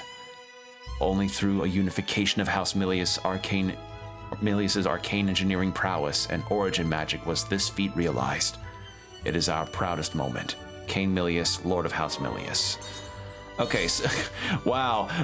Oh, sir, we have a rain of that's causing people to go mad and attack other people, and also our homunculi are attacking other people too. What do we do? Oh, you heal. Oh.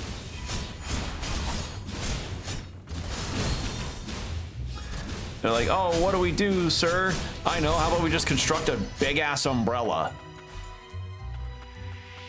But just a giant umbrella that goes probably only over the upper stratum, knowing how this world probably works.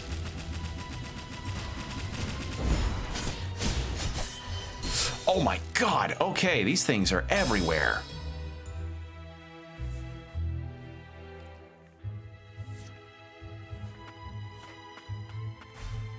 Okay. Could really use a bench or something in this spot, but I guess I mean, it's not that large, so maybe that might be why.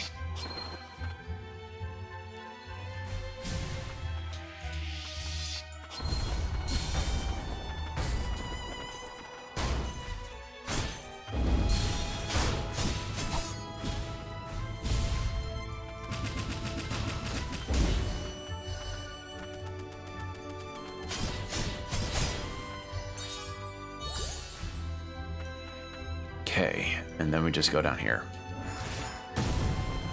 I wonder how much damage one could do with the stomp guy if you're high enough in the air. Like, truly, I really am curious about that, because that's always the fun bit about seeing like the max damage of things that rely on kinetic and potential energy. That's part of why I always found it fun to look up the highest record for the home run contest in Smash Bros.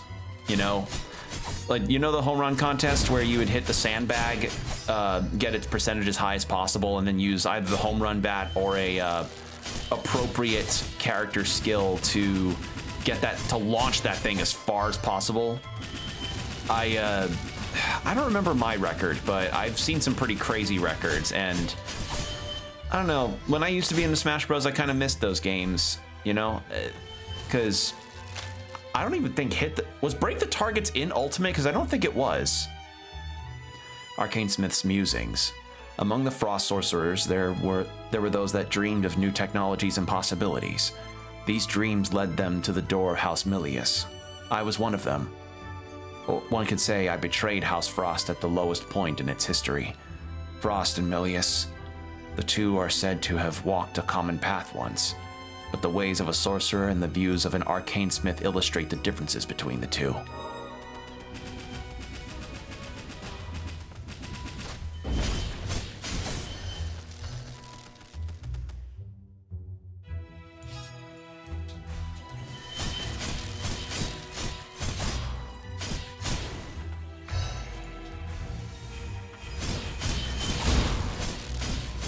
There we go.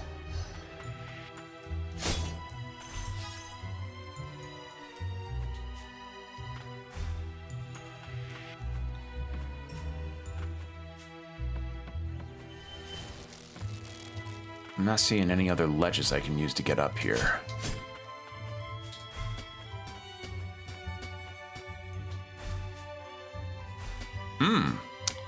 Okay, so that elevator is blocking my ability to do anything. Oh, come on, I was at that ledge.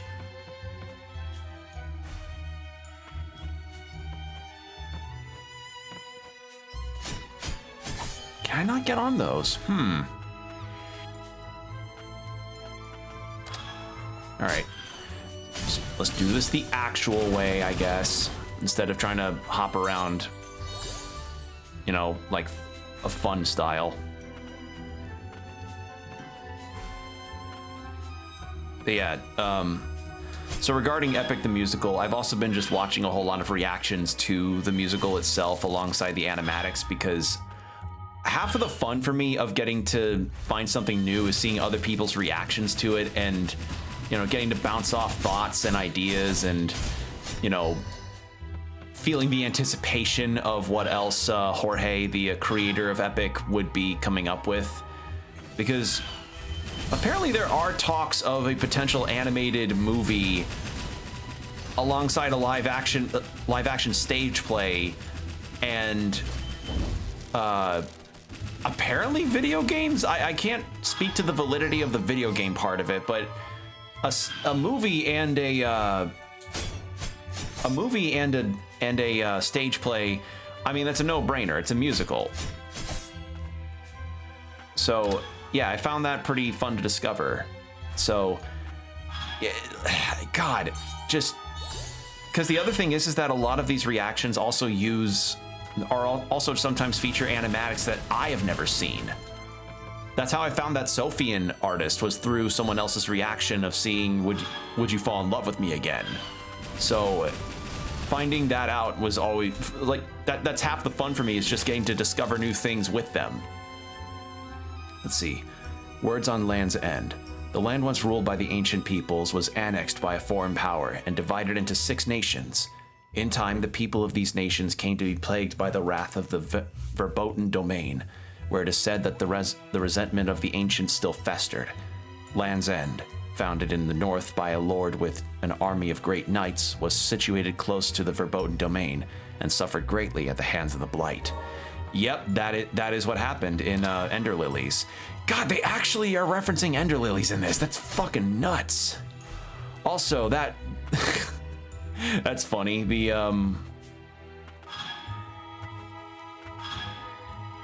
That's very funny. The laser endpoint was still flickering there after I moved the elevator for this lift.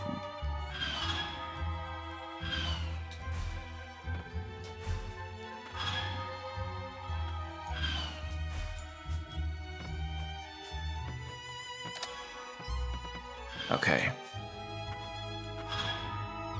Need to get that item up there.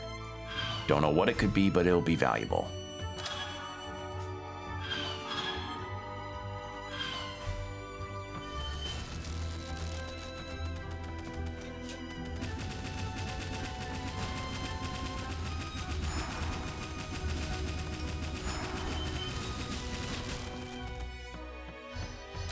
Man, I love my gun guy.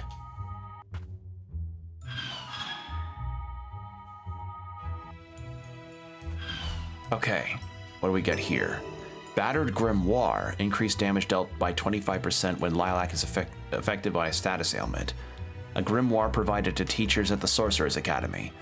At one time, human teachers were more commonly employed at the Academy, but in time, repeated experiments upon the living bodies of sorcerers yielded homunculi sorcerers that far surpassed humans. Oh no! Hey, we're gonna have artificial people teaching our classes. Oh. My GPA is really bad. Sorry, the algorithm of this homunculi professor dictated that your mistakes were like that. I tell you, like, I understand the advancements of some usage of electronics in teaching, like, you know, digital worksheets or what have you. Like, those are the cases where I see the validity of it, but there were a couple times in my time in college where I ran into some pretty bad technical issues with one of the sites used. It was like a math-based one, because I was in a mathematics class, and what happened was I was trying to solve some kind of trigonometry problem, and despite the fact that I kept getting the calculations right, none of the actual answers on the question matched up with what I had written. So what that essentially meant was I was kind of up shit creek without a paddle, because not only was it that the calculations would never match up, but also each time I would attempt to do this problem, the answers were always changed. Like, the problem randomized itself a little bit. So yeah, unfortunately, I just ran into this issue where it's like, no matter what, I was not able to solve this problem because the calculations I did was correct. The professor even saw me do them and was like, no, you have it right here, but for some reason it's just not counting your answers as correct. And I'm like, yeah, that's really bizarre. Oh, hello. The title theme. Yes. It's not safe here. Is something the matter? I've been in deep thought. The blight plaguing this nation. I've been looking into it. I believe I may have a connection to it. The blighted fumes. They began to emulate from the depths, from the land of origin, when the reign of death came. I hear there is a device, a pillar of purification that can cleanse the blight in the land of origin. But it appears to not be working. The pillar of purification. Now, to look into the frosts. There are mutants everywhere. You need to get to safety. Don't worry, I'll leave soon. I hope she knows what she's doing.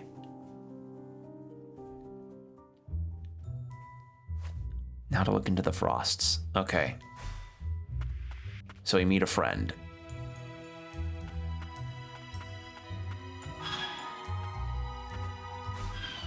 Like, it's been a number of years since I had actually taken that class, and, you know, that teacher's no longer with the college, so I don't remember specifically what the problem was.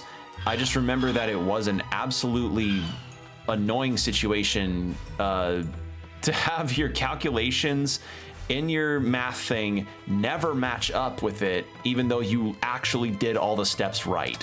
So it clearly was an error with the software and not, you know, me not getting it. It was never fun. Never fun when that happens, because it's never fun because it always feels like, oh God, am I the one doing something wrong? No, sometimes it really isn't your fault. Like, sometimes genuinely it is an error of something inside the calculations. So, yeah.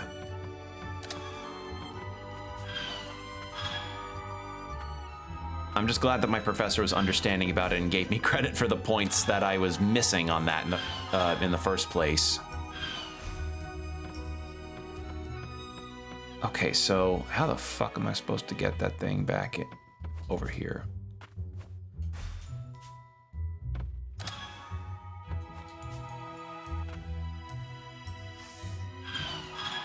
All right. Let's get this up here.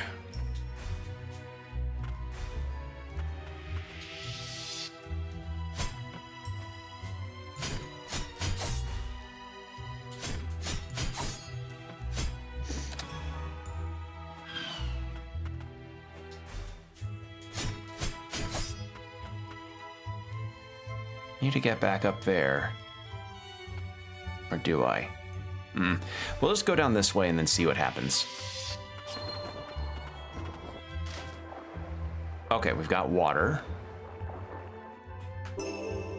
More health, I'll take that.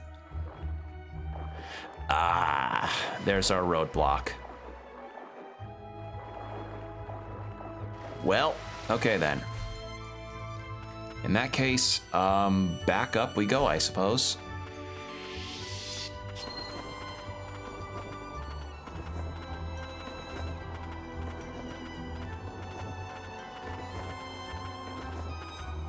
So something else that's going on that I also been paying attention to is Summer Games Fest is happening. Now, I'm not really keen on wanting to watch the live streams because, one, I have my own job. I've got a job that I need to, you know, my part-time job's inconsistency will not make it possible for me on that front. And two, like, I've felt pretty negative about Jeff Keighley and his whole shtick of trying to be like, oh, like the advancement of video games, because let's face it, Game Awards 2023 really soured a lot of people towards Jeff Keighley and his whole show, you know, if I would even call it that. Like, his clear want to just be the next Hollywood, but to be like the next Oscars when, you know, he's got his pockets with so many different advertisings and it's like more advertiser than award, you know, like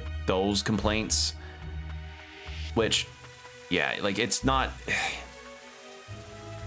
Yeah, I couldn't possibly. Ooh, student. Oh, right, the spider guy. I remember now. I used to go to the academy too. I wasn't a bad student either. You studied magic? Not just magic. You also studied arcane engineering to make arcane instruments. You make friends too, don't you?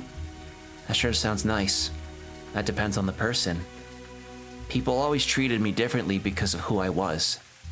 The son of the Lord. Nobody ever approached me. You have us now, so cheer up. Aww. That's cute. Okay, so I have like 17 of these slots. 5? Okay. Clicked on enemies. Increase aerial attack damage. Reduce HP taken from enemies by 50% when HP is full. Increase break damage dealt to enemy. Oh yeah, that'll be nice actually. All right, so we have this, and hold on, real quick. How do I? There it is. There we go. Taking another screenshot. I've been taking screenshots of a lot of the bench areas in this game because genuinely they are gorgeous, and I really, really like to just appreciate them. In fact, one of the screenshots is actually now a background for me. So I credit this game full-heartedly for the amount of cool stuff that it has. Like, again, the art style of this game and Ender Lilies as well is fucking beautiful, and I love the art. I just love the detail and work that's gone into it.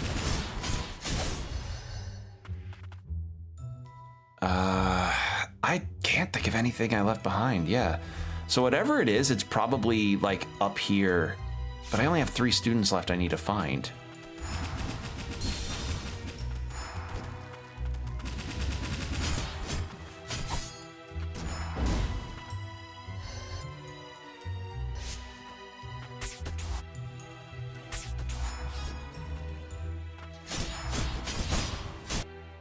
Because this is completed. That's not. Did I find all the students that are this way?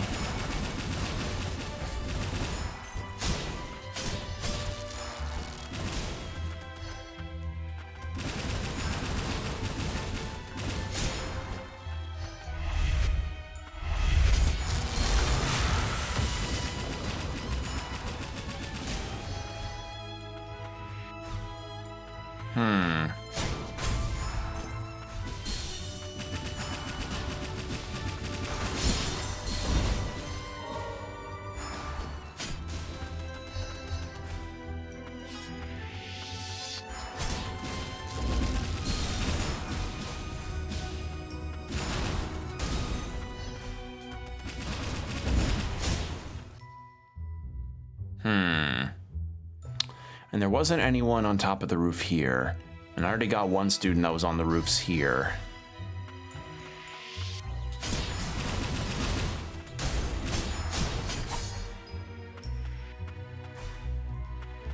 And then that was an item there.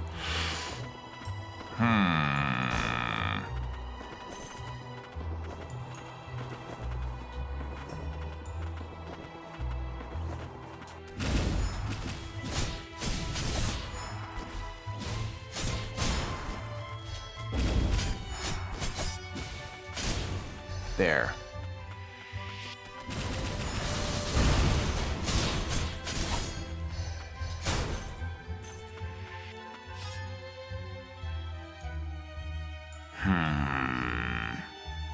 What am I missing? I got 3 students. There were no students down here. There was someone in there, but I don't think they were a student. Try the very end of the hall there. I mean, at the very least, I'm cleaning up with the enemies and getting experience.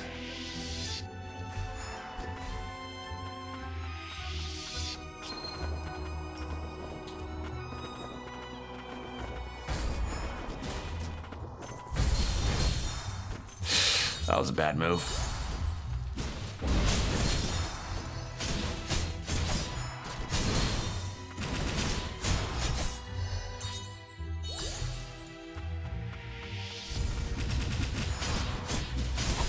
I wonder if I can get strong enough to where the wolf dash alone will actually destroy enemies without trouble.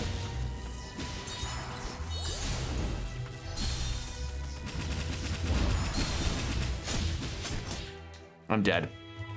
Well, there was no student, but maybe there's an item in that box. We'll see.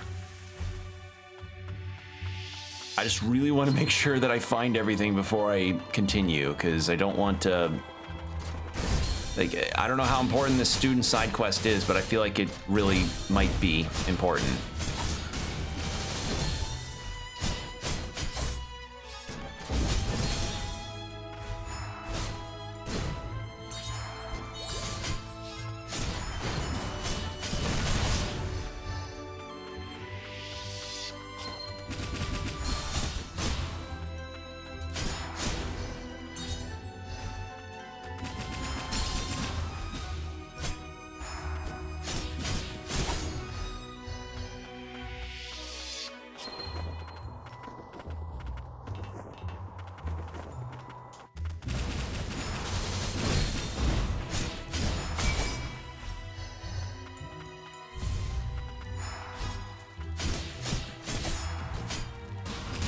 There we go. I love this little owl. He's my favorite. Shit. All right, level 40.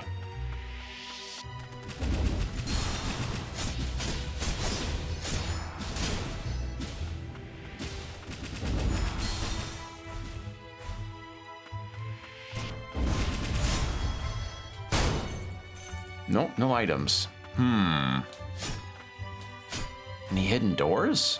That's always that could always be a possibility. No. You already opened that.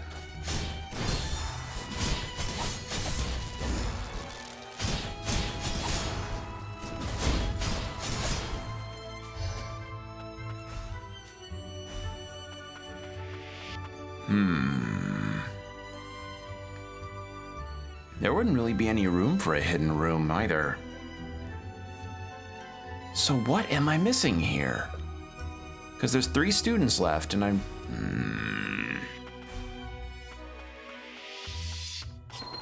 Let's go over this place with a fine-tooth comb.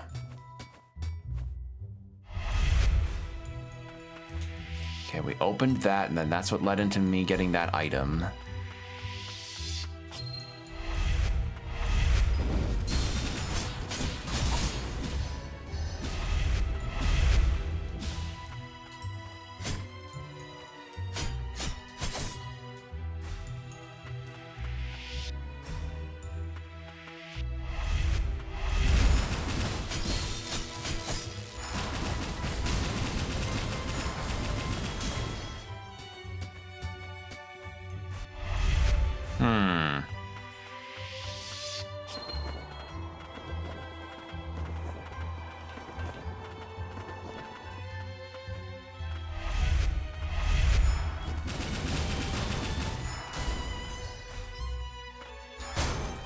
That's just materials.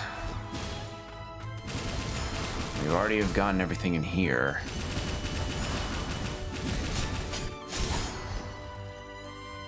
Yeah. Head back over here.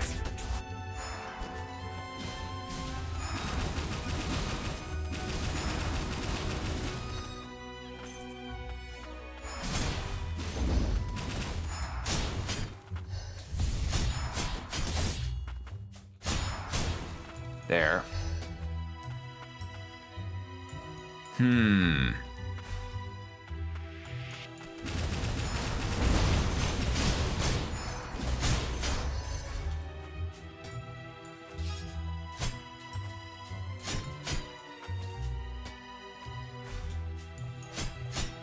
Nothing there.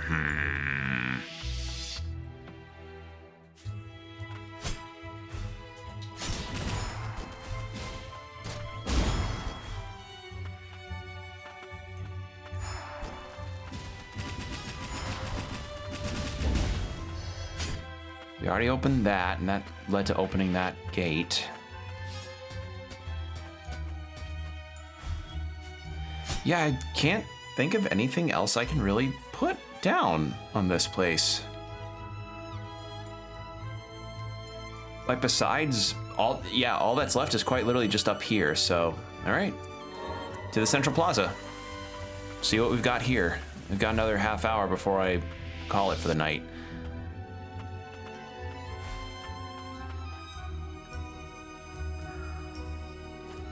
Run, can't myself.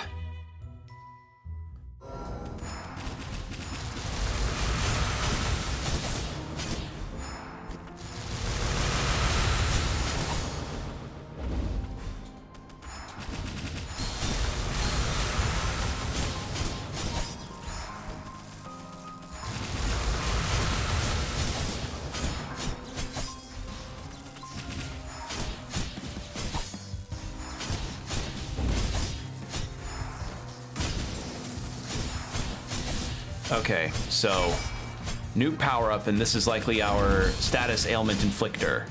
Yay. Finally, I can pull that shit now.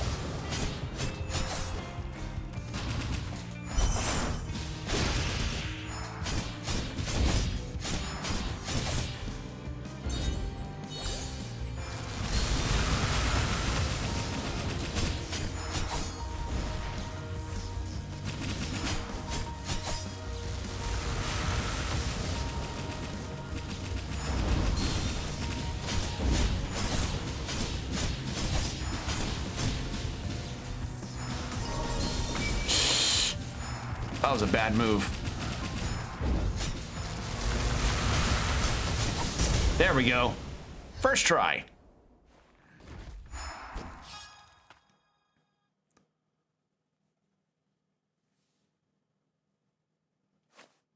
There are still students inside. 2 of them must help. It's no good. Her core couldn't take it. Even after she turned mutant, Professor Eliza still tried to save us. But fear got the better of me. I tried to destroy her. I'm so sorry, Professor. The student you tried to save, she made it. Oh. Professor Eliza, we need to tell Professor Isabel. All right. Wait, is that... What am I missing here? Well, that was a neat little boss fight.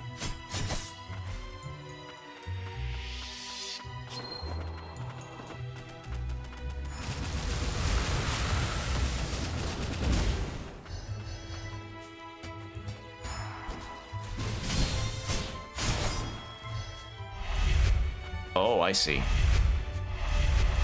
Whoa, that's trippy.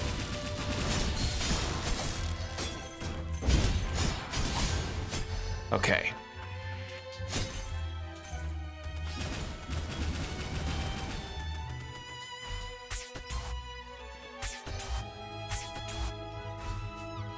What is this?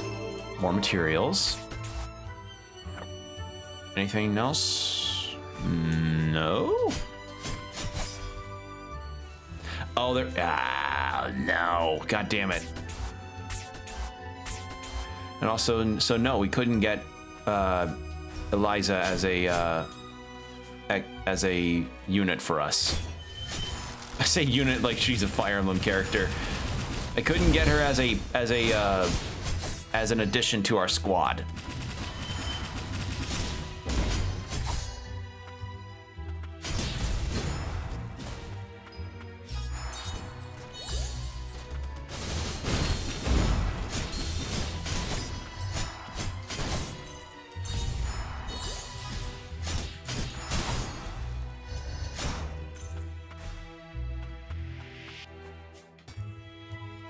Okay, but let's try a different route. Is it all just the same? Okay, no, it's not. Yeah.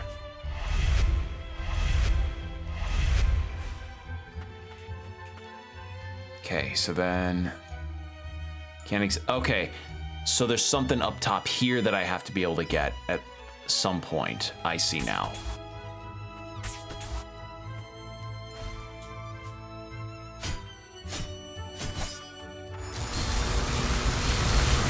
god. Oh my god. Oh shit. Oh my god. Scare the hell out of me. That was a lot of electric users. Okay. Well, the ad break's about to start, so 3 minutes of ads and then an hour of no pre-rolls. So get yourself some water, stretch, whatever you need to do, and then we will be right back.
And we're back. I think, you know, Chad, I've changed my mind on something. I kind of want to go a little longer tonight since, you know, it has been a minute. It has been a week, over a week since I last streamed. So, you know what? I want to go 4 hours, not 3. I've got the time. Why not? And plus, I've been enjoying myself with exploring this place, even if Okay, so the last two students are just locked around somewhere around here. Oh, hello. Someone help. All right, so that's number 5. Cool. Yeah, well, we'll go for about another hour or so. Like we can go till 4, I think, or till about 4 hours or so. I just don't want to stay up too late because I don't want to fuck up my sleep schedule. My sleep schedule, guys. My sleep. Ugh. No, I don't want to mess up my sleep schedule because I'm kind of in a decent sleep schedule since I had gotten a lot more day shifts in my job.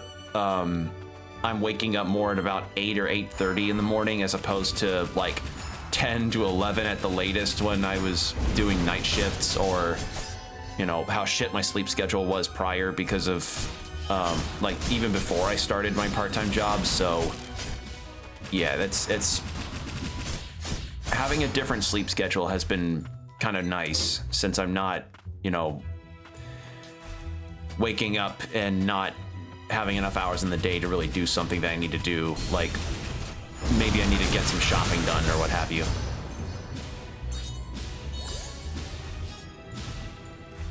There we go. Oh, I did remember that I also got some other Baldur's Gate 3 related merch as well. Some stickers that I got. To the plaza? Okay. And it felt kind of appropriate to do so since, you know, Neil Newbon and Shadowheart were there, and so was Lae'zel. And I just have to, so like, I have 3 of the Baldur's Gate party members now autographed in my little booklet. All I have left to get is Karlach, Gale, Will, Halsin,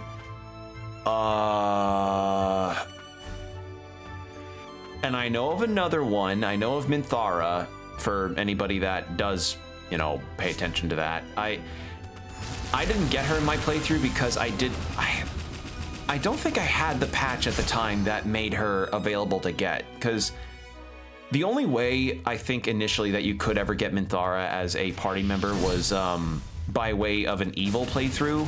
Like you had to, you know, join up with the Goblin Camp in, actually, should I put the Baldur's Gate 3 spoilers?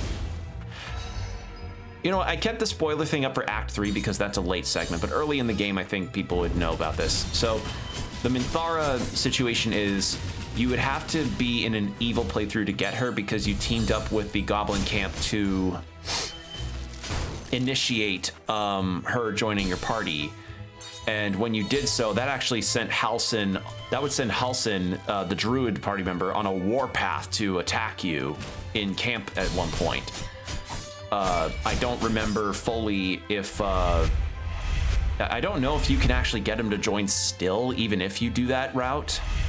It'd be kind of sick if you could, but, god damn it, these enemies do so much damage. But I know that's the way you're supposed to get Minthara. But apparently there was some kind of glitch that people did that, or some kind of thing with the dialogue options where people were able to get Minthara without having to do all that stuff. Now I don't know, and I think the story is that Larian saw enough people do that to where they were like, maybe we just do a patch where we add in the ability to get her even if you're not doing an evil playthrough, you know? Which, for my next playthrough of Baldur's Gate, I would like to do because, one, I've not, like, my only encounter was with Minthara was when I fought her in the Goblin Camp, and, ow. And, two, I hear she's actually a really cool character that has a lot of cool stuff about her. I just would not have known because, again, I did not have that opportunity, so it'll be nice to have the opportunity in another playthrough if I can help it.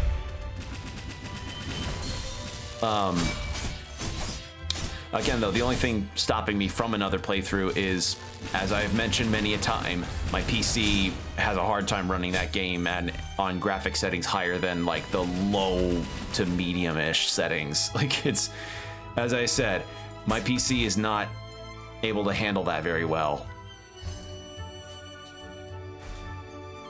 So that's also one of the reasons why at some point an upgrade has to be within my future. Because I'd like to be able to get that kind of modding capabilities as well for the game, since the game's got a very active modding scene. Now, how in the... Oh, I see.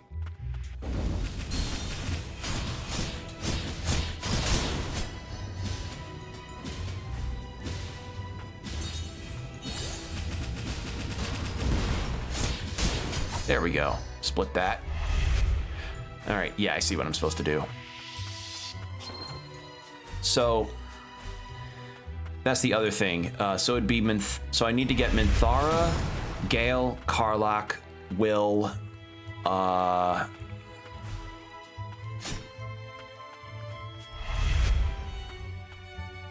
What the hell?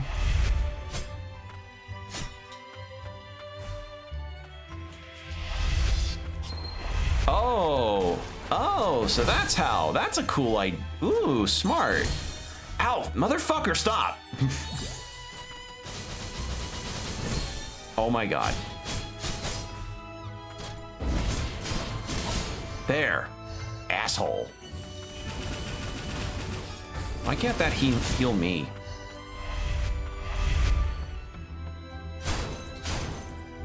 All right, let's get a bunch of materials. Ooh. More relic slots. And unidentified amplifier for Nola. Hell yeah.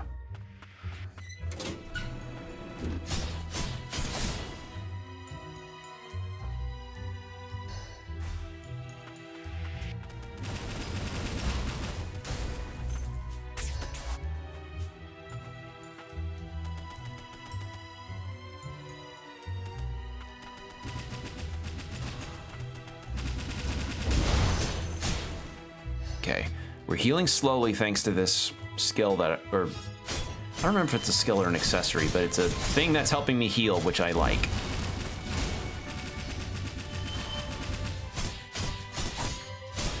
There we go. Okay, so that's done. And then we can hop around to get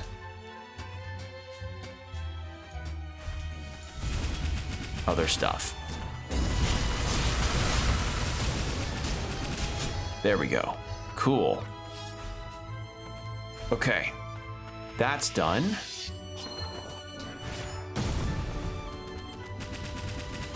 Then we can open up that door from the other side, and then we're set.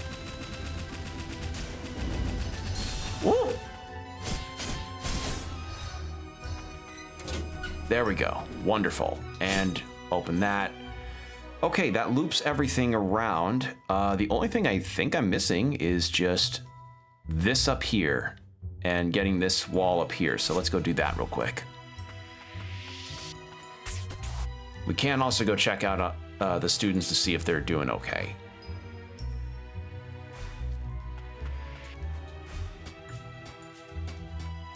And you know, if I were to do another Baldur's Gate 3 playthrough, I'm not really certain what I would want to do as far as another class is concerned, because what I did for my first playthrough is that I literally just made me as a half-elf ranger. So I'm debating if whether or not I'd want to do something a bit more unique and just make a full-on character, and I don't know if I would make that character based off of any current or past character that I've made in tabletop, or if I want to make something completely separate. Oh, what the fuck?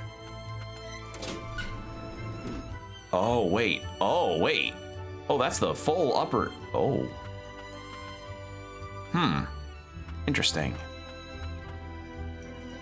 So where is this?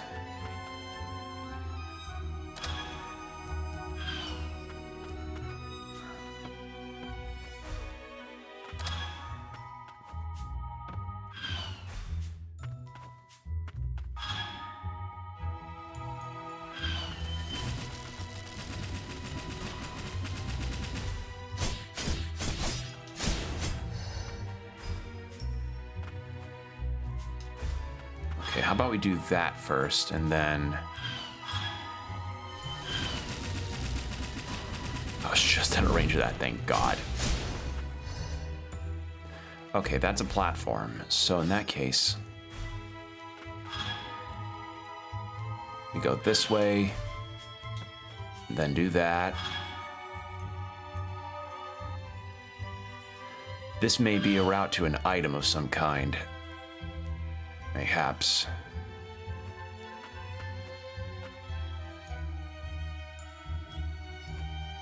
I'm supposed to do something. Oh, I see. In that case, how about...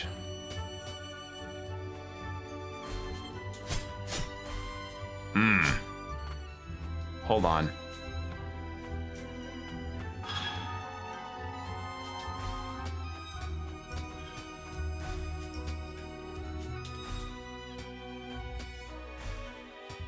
There we go. Open that up.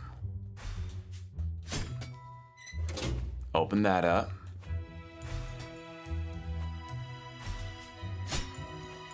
Yeah, there we go.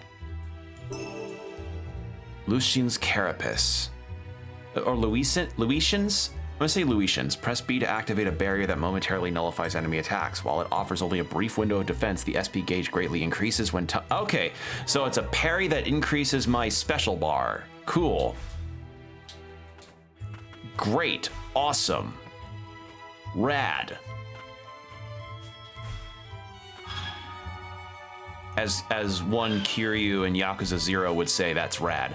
Oh, that's another thing I could talk about. So, something else that I had done recently was that I checked out the videos that Sega's been putting out about the Yakuza 0 director's cut, and it's mostly about the English cast, since, you know, as it's documented now, the cast of or the voice cast in Yakuza 0 will now feature an English dub. And seeing that has been a really interesting thing because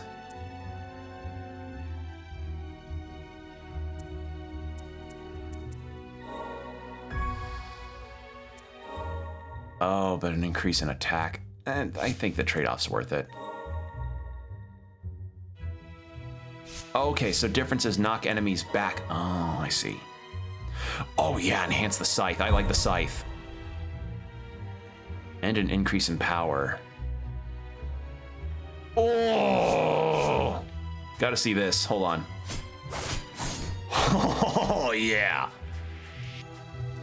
Okay, that's a boss fight. But first, I want to go back to here to check on the students. Oh, not here. Here.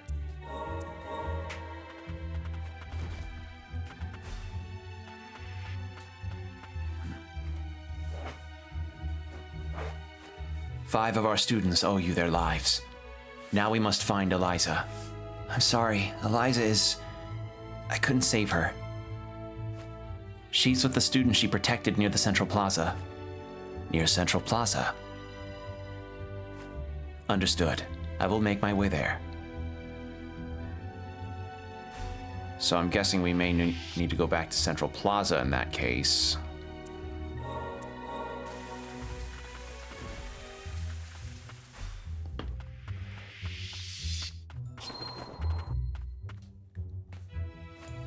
Your students, I shall. Eliza, forgive me. Rest well knowing you did all you could, and that your students are alive because of you. Thank you. Professor Isabel, it's my fault. I did this to Professor Eliza. It is not your fault. Mutated homunculi are not to be taken lightly. You have my gratitude. Thanks to you, we have been able to protect our students. I will remain here until things settle down.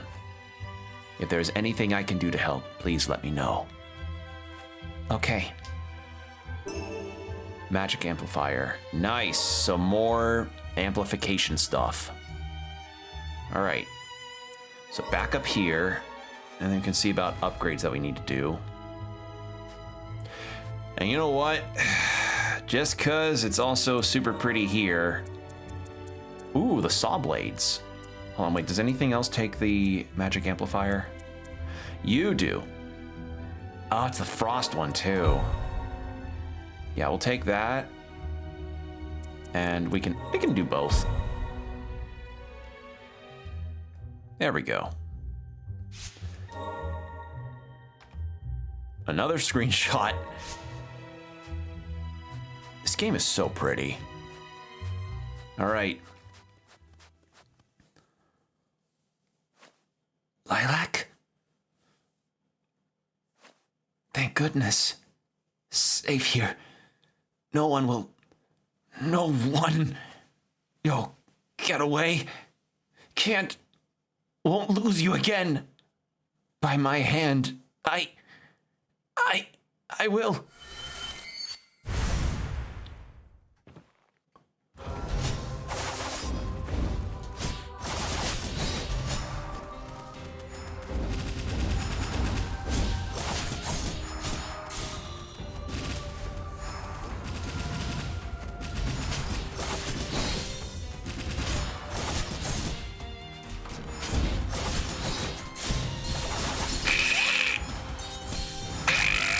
Okay, that was my revive.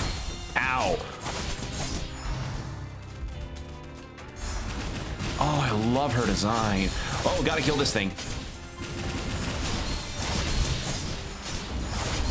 Oh my god, that heal bot is tanky.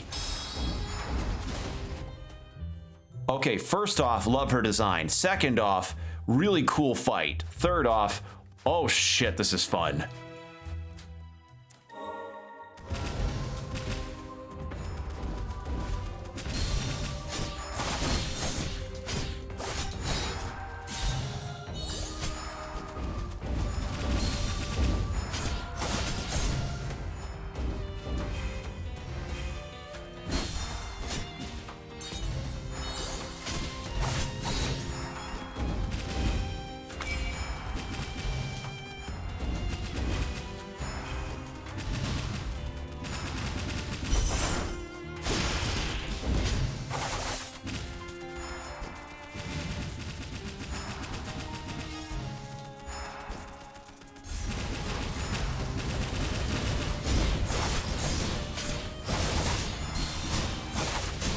Yeah, no you don't. You're not getting that.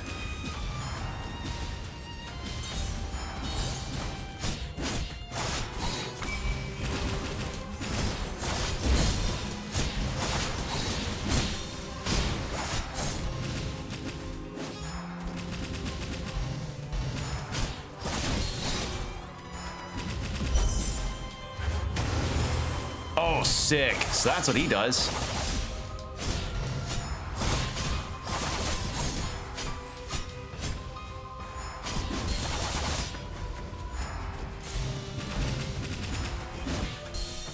God, that is a... Whew, she does a shit ton of damage.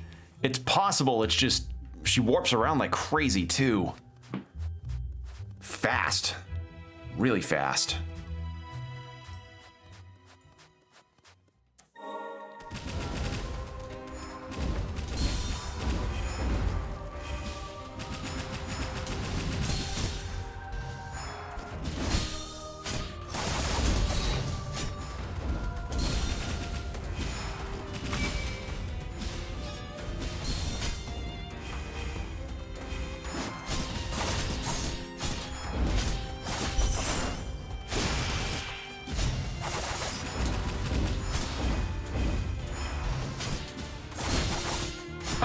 Trying to get that kick, dodge that kick.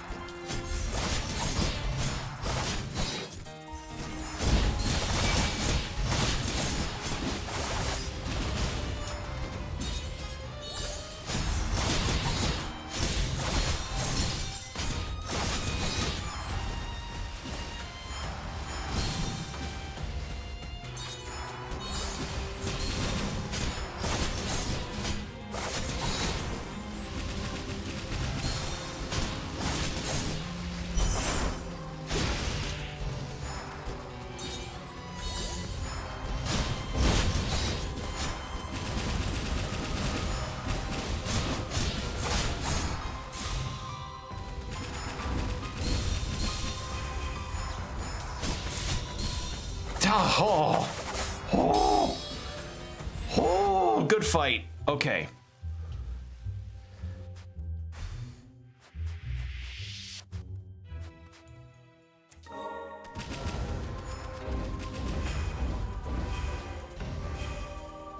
Oh god, that kick is hard to time.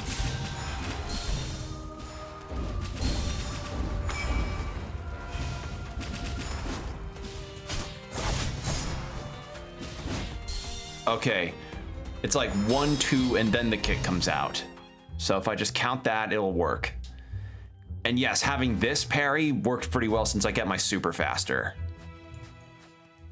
This is a cool fight though. POV, you think the evil wizard has like a low constitution, and you realize the AC is extremely high.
Holy shit! So much damage! Okay. Maybe I should change my loadout. Or maybe I need to buy some more stuff. How many materials have I got on me? How many? Records, I have a lot of materials. So, what could work out in my favor is going to here to get more stuff on upgrading.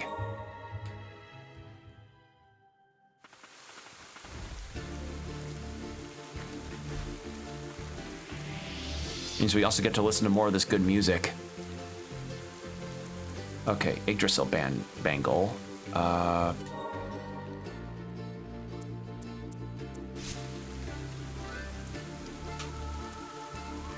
Okay, that's a pretty nice attack boost, pretty high defense boost. Oh my god, that's just better all around for me.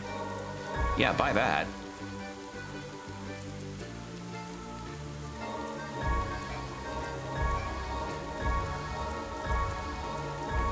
There we go. I can just buy it all up.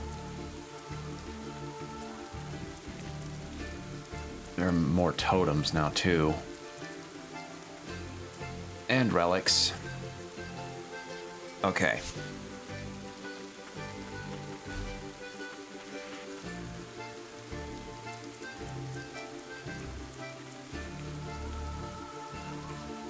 Enemies defeated. Increased materials gained. Actually, yeah. Let's get that.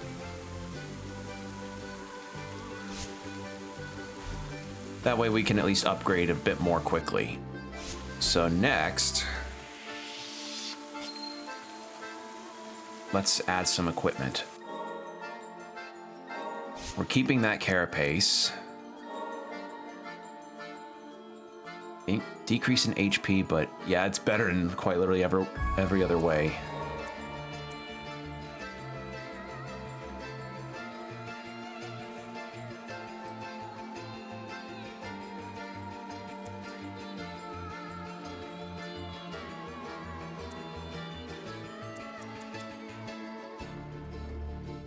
Let's see, a bracelet marked with the rune of a dagger. While skilled sorcerers may wield magic as they please, those that have not been trained in the ways of magic turn to arcane instruments which served as a conduit for channeling the elements. A bracelet marked with the rune of Yggdrasil. A vast amount of magic present in the land of fumes dwells within the trees and stones. Its trees and stones. A bracelet commonly worn by workers in the central stratum. Large quantities of these were manufactured at the factory and used as an export item. A bracelet marked with the rune of a beast. It is said that the pattern engraved upon it reflects the taste of the arcane smith who crafted, and his magical proficiency. Rune of a flower, and I think that's it.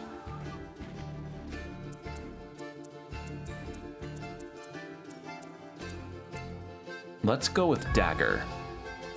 Yeah. We'll go with that. And that should do it. Let's see if that helps our case any with this fight. Part of me is a bit curious to see what more there is to the left of here, because I feel like there's more to the left that could lead us down here. So we'll see about that. But for now, let's see if this boss fight can get us any closer.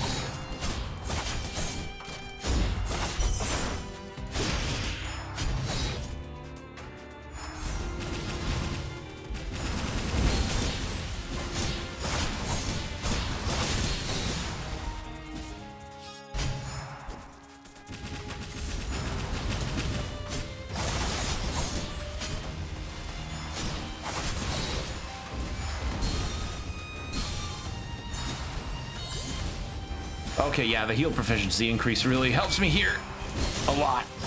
And the defense.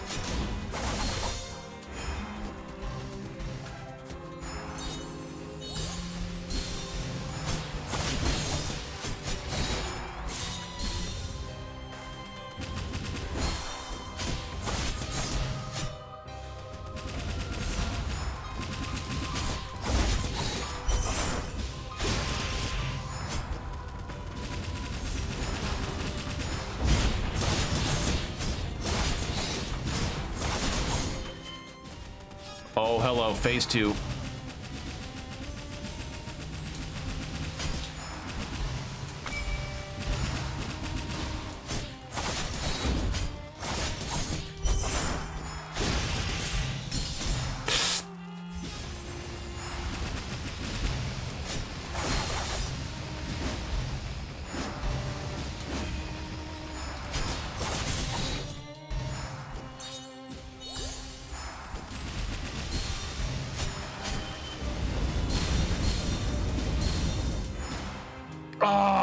I was mistiming my parries each time there. I was almost there. We almost had it. Oh, that phase goes crazy. Oh, I love this game. This is fun. So far, so really good.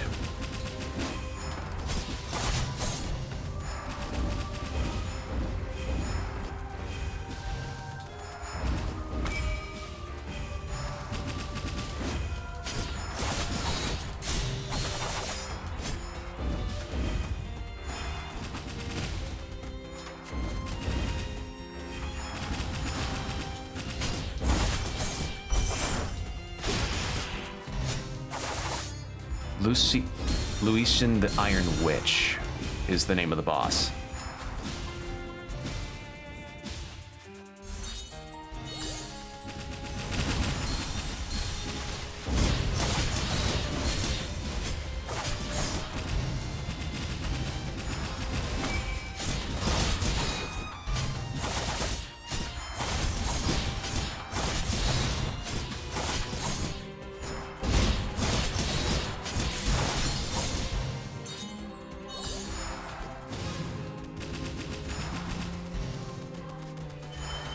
Okay, phase 2.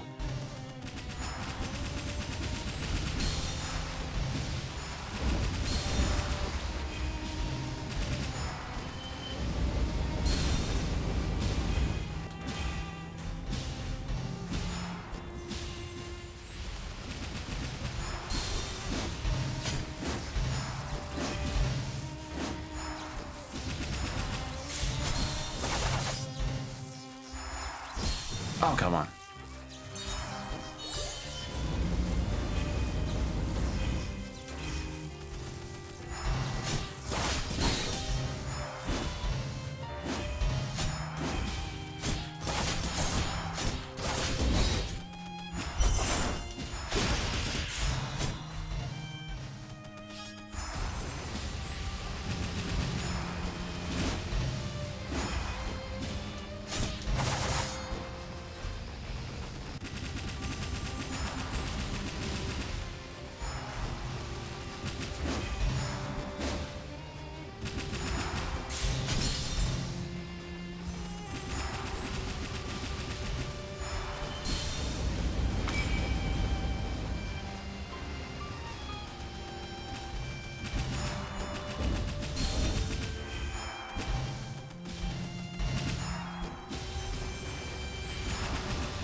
There we go.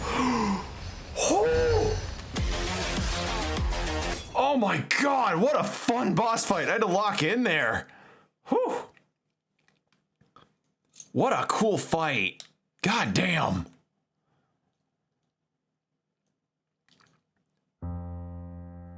We found the target and 2 Frosts, and a tuner, and a child.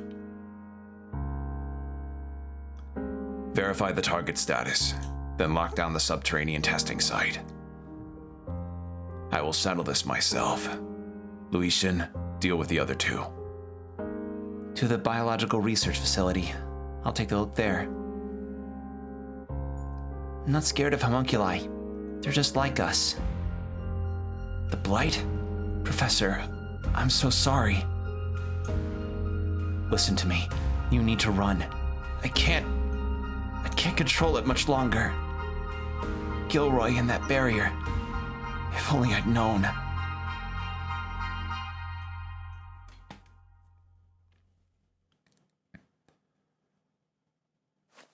I'm sorry. We were trying to evacuate the students, but I lost that girl, but I kept at it. And then I realized what I had become. I nearly lost you too. Back then, you helped me. I saw it in those memories.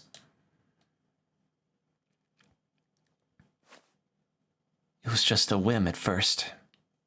Or maybe it was curiosity. You hadn't been outside in a long time. And the experiments in a tuner training were taking their toll. You just made friends with a homunculus. I remember how excited you were to tell me. I love her design. She is so cool looking. I'm sorry. The only memories I have are from after we were separated and I fell into the lower stratum. And what of me? I understand I am somehow connected to Gilroy. I thought Gilroy had destroyed you. It isn't like him not to finish the job. What do you plan to do? Extract revenge for what he did to you? I wish to reclaim my memories. And whether or not I do, destroy his core. Don't underestimate Gilroy. Even with your memories, he'd prove formidable. Gilroy had turned mutant. A lot of attuners have lost their lives to him. We have to stop him. No, not Gilroy too. If you intend to find him, I'm coming with you. I owe him that much. It's good to see you again, Lilac. I'll teach you everything I can. Hooray, we got her. She's, okay. Lucian, I think. A homunculus that manages the Sorcerer's Academy. Modeled after the sorcerer Declan, she has a natural gift for sorcery as well as an unusual inquisitive nature, explaining her past tenure at the biological research facility. She harbors a strong admiration for humans, a trait that is believed she was born with. All right, Lucian's pressure ability. Can attack continuously while following Lilac for as long as the button is held. You can move and jump while using this ability. While similar to Yulvin's ability, Lucian specializes in inflicting status effects. All right. Cool. What an arena, too. This is so nice. So the difference between hers and Yolvin's is that Yolvin's is damage and hers is status ailment. The clothes under your mantle. That's the Academy's uniform I gave you, isn't it? It is? I had no idea. Lilia picked it out, specifically because it looked like an attuner's uniform. Lucian, can you tell me about the time you spent with Lilia? I was at the Academy a lot, so I wasn't always around the two of you. Lilia was raising you to be an attuner, and in exchange for certain information, it was agreed that you would be safe from harm. The workers at the research facility, not to mention the homunculi, weren't exactly normal. So Lilia did what she could to keep you safe and guarantee you some sort of a life, even when the experiments didn't make it easy for her.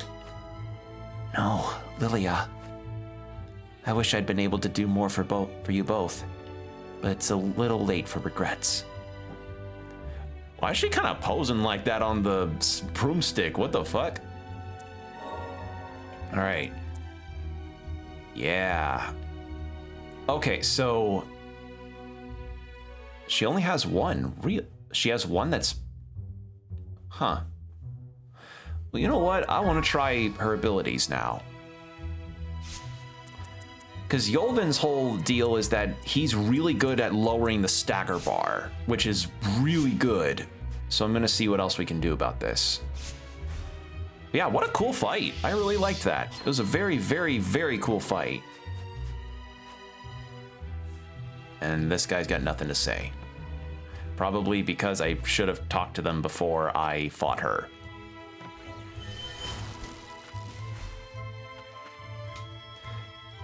God, this whole game is just aesthetic.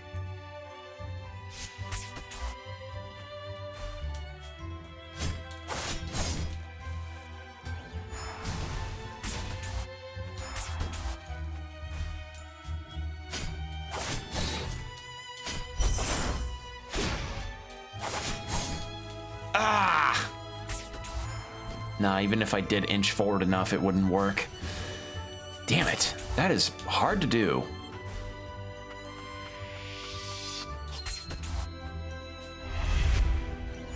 Alright, well, we'll see what's at the very end of here, though. Because we're going to be approaching the 4-hour mark pretty damn fast.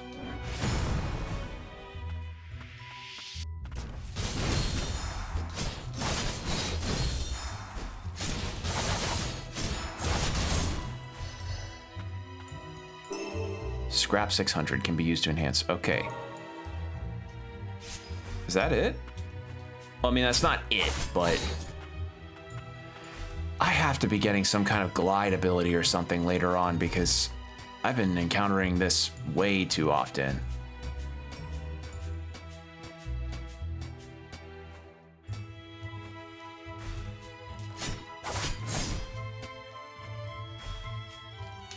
Dude, look.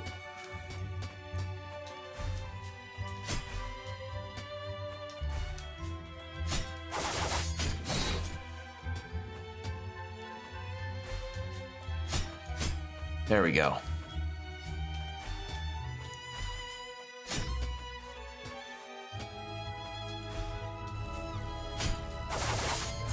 Oh.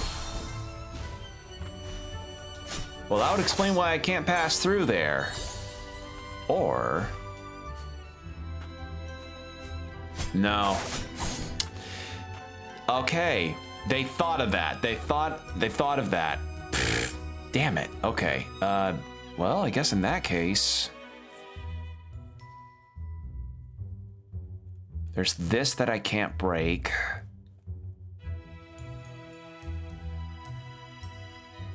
There's all this empty space in the center that I could take care of. I doubt whatever's... I feel like all that's left really is just this item, and I don't know what the hell it is.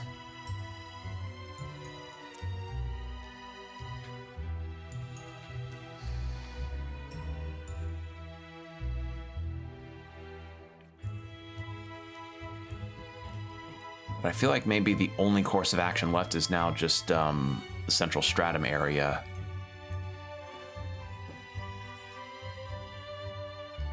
Yeah.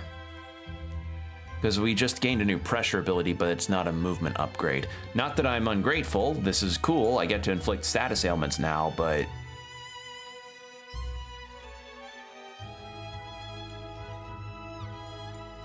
Well, let's go... I want to go back over to here to see if anything new has come up from anything else here. Oh, wait, no, it's the Central Plaza.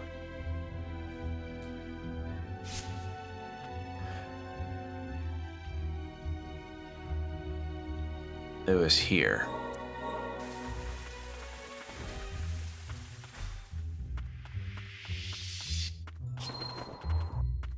Anything new since I... No. All right, well, with that done...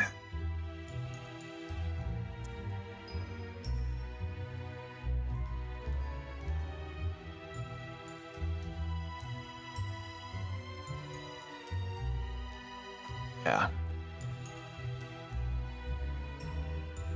How are my materials, actually? How are we looking there?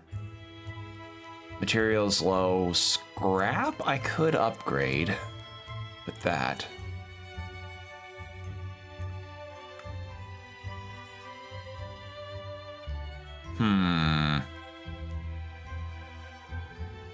Yeah. Actually, wouldn't there be a thing here that I could do with the tether ability that I got, or am I misremembering? I'm just trying to think of any other upgrades that I could potentially be using around here. And that's the other difference, is that Yulvin's is way more focused in his aim.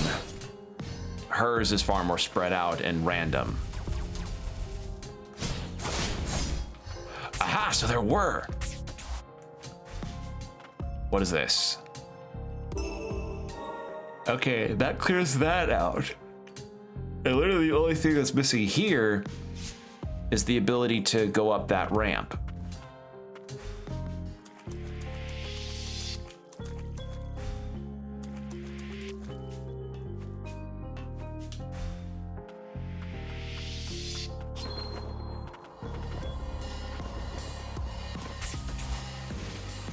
Or maybe I do have the ability now.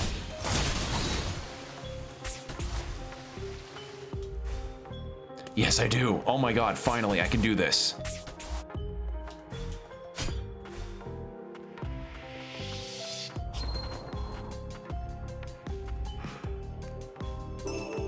Magical Strand Charm. Increases damage dealt by 10% when HP is full. A charm made with magic strands extruded by homunculus. The strands are of a consistent color and have been skillfully woven together by the homunculus. And this is a locked door for us. All right, but at least we finally have that section mapped out. That was gonna bug the shit out of me. Okay, so that's done. And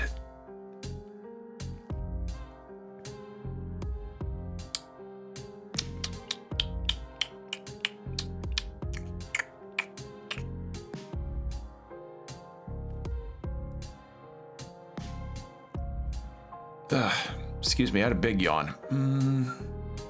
What is it here that I'm missing? I feel like there's something here that I'm missing too, but I don't know what.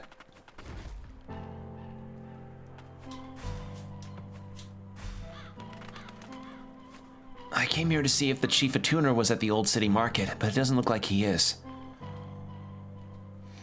Okay, well, we can't really upgrade at all. Well, the chief attuner is supposed to be down here, right? Oh, excuse me for yawning. That's the thing about adjusting your sleep schedule to be more daytime friendly, is that, boy, how do you get very sleepy very easily at night.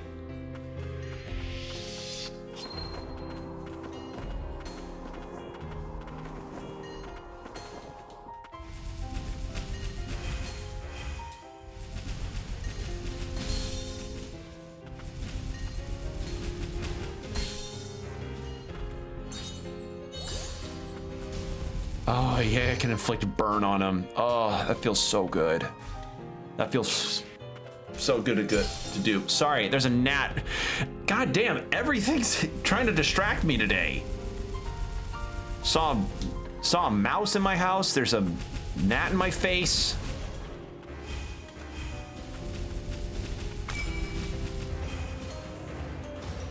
Give it time, I'll probably end up seeing an opossum outside my window.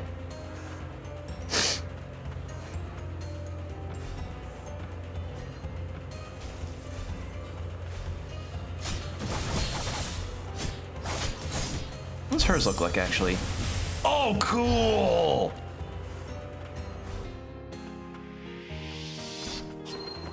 I guess that's the other benefit of, oh wait, what does the owls look like? Now I need to see that.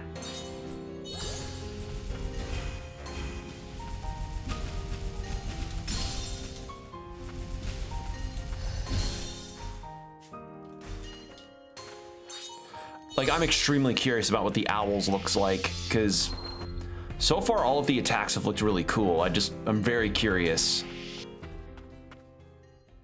Oh, hello. The Chief of Tuner's homunculus? Entry prohibited. No, he's turned mutant. Is the Chief of Tuner? Eliminate intruders. There's no way.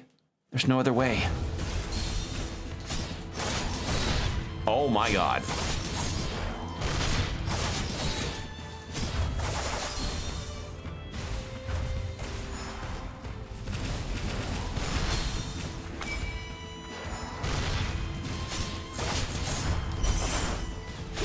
Wrong one.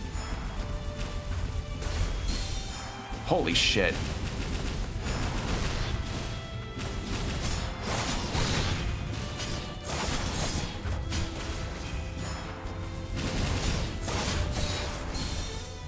Okay, I have a feeling that's for later. That is a fight saved for a lot later in the game. Just a hunch. Just a hunch, but worth at least checking out. Yeah, that's not passable right now because I need to come to the other side from there. I just wish I knew how to get to this. Because I thought it would be from the other side of there, but it's not.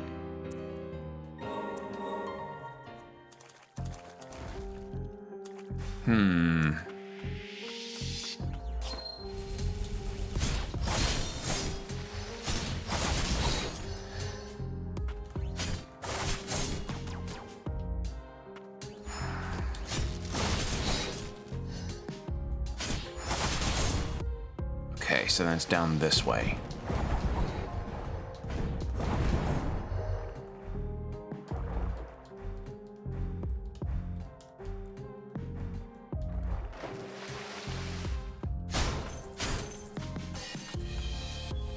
Okay, so I'm supposed to tether up to there from somewhere below. But where? How do I get up from there?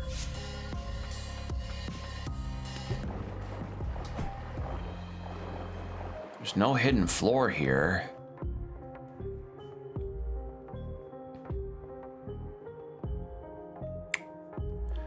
Only thing I can think of is that maybe I loop around from here and then it goes all the way down and then back up as a shortcut. That is the only thing I can think of for that room. Yeah. All right, well.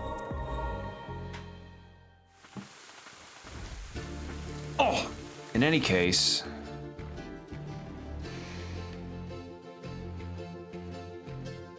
There were no tether points in the academy area whatsoever, so whatever ability it is that I'm missing that lets me cross those gaps is very much out of my reach.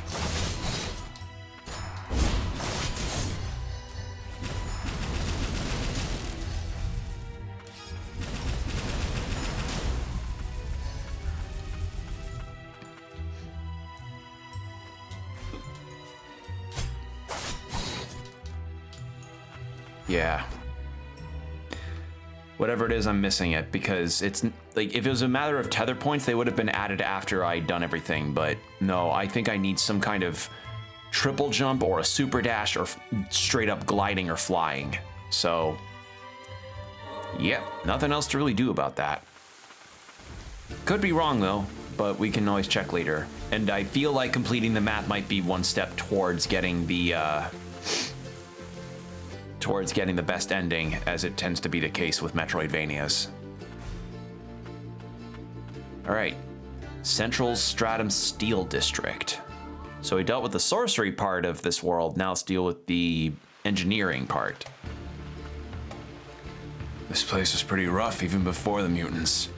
But now word is that there's a bunch of homunculi with all sorts of illegal modifications running around. You ask me, you shouldn't be in Central City. Not if you don't want to end up dead.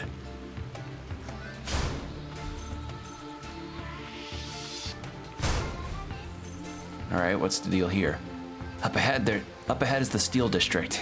It used to be governed by Declan, the sorcerer that they say created the homunculi. The place is apparently filled with all sorts of odd, exotic architecture. I hear they started letting people in after the homunculi riots, but between you and me, the guard's making me think twice.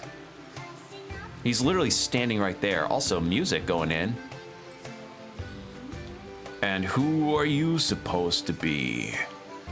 The administrator's gone, and Master Declan ain't around no more. Not to mention, there's mutants everywhere. All right. That smell, it isn't fumes.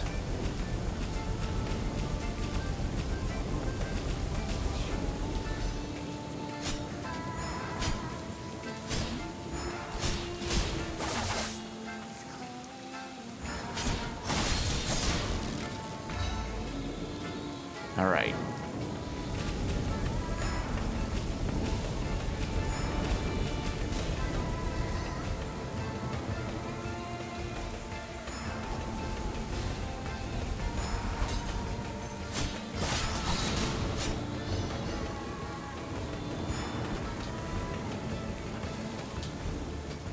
Get up this wall. There.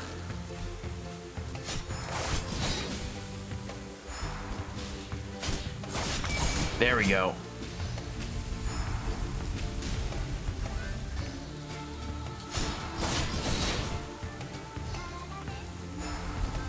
God, this music is so nice.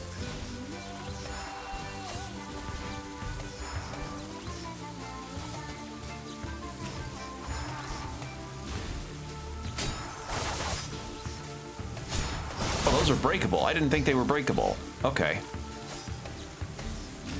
Okay, there's something I'm missing that way, but that's fine. We can probably just loop around. Yep.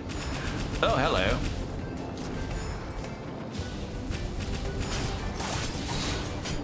I think I may change back to Yolvin, because frankly, the very scattershot approach that she has to her attacks is not entirely to my liking. And plus, I don't know how different the stagger bar goes down with her versus Yolvin.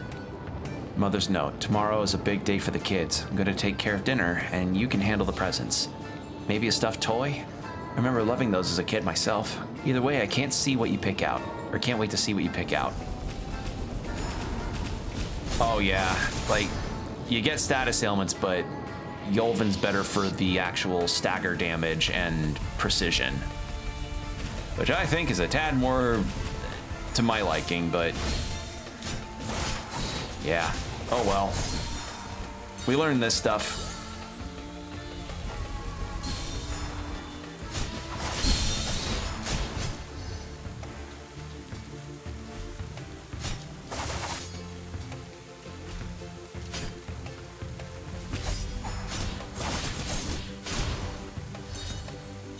All right, so we got this area fully done.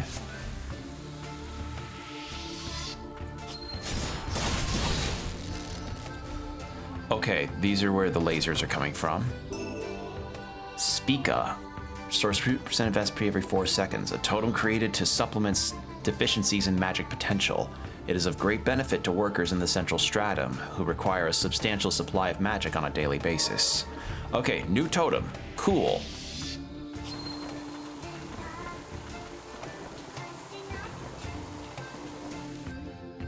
Okay, so we got those. Try going this way. But the ad's about to start in the next 5 seconds, so I'm gonna go ahead and turn on the BRB. So, 3 minutes of ads, then an hour of no pre-rolls. Get yourself some water, stretch, whatever you need to do, and we'll be right back, everybody.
And we're back. Thank you for your patience.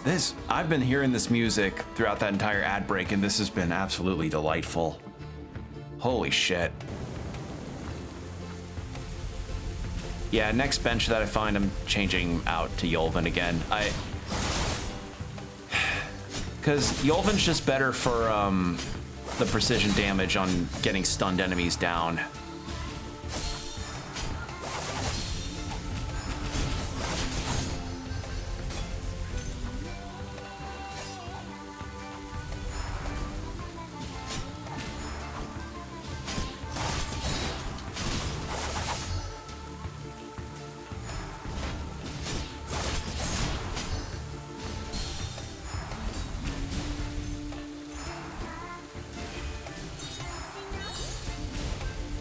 Okay, so then there's something on the other side. There's a switch for a wall there. Woo.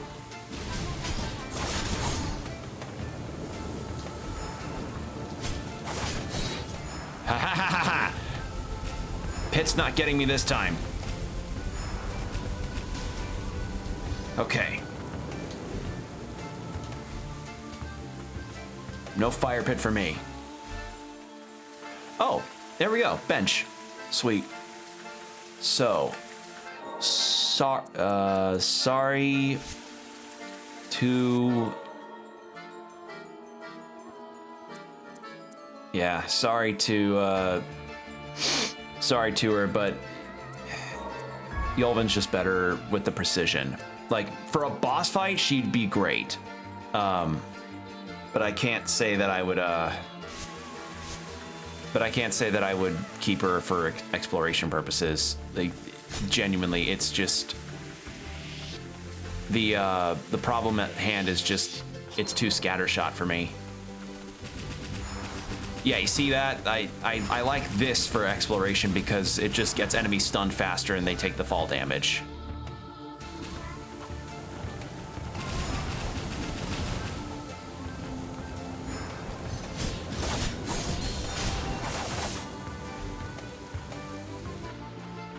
Oh, hello. The arena tower is located here. It's where homunculi are made to fight each other for sport. The homunculi here were all chosen by Declan. There's all kinds of illegal stuff going on with how they've been kitted out. Monsters. To make matters worse, they've been roaming the streets ever since the riots. Watch your back. All right. What are you doing here, kid? This ain't no place for runts. Not even the kind that Dracula Flo talks about.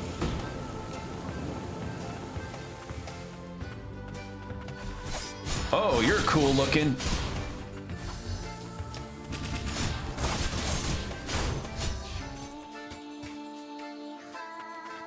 Okay.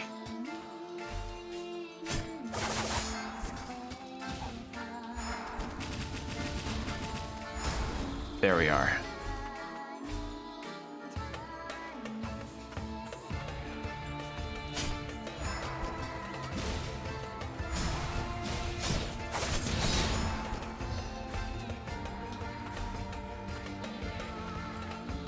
Wow, this is a big area. Because that's not even counting like all the shit that's up here.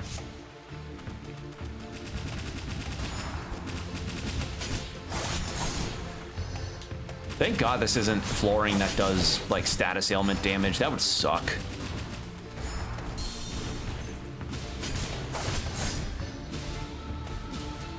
There we go.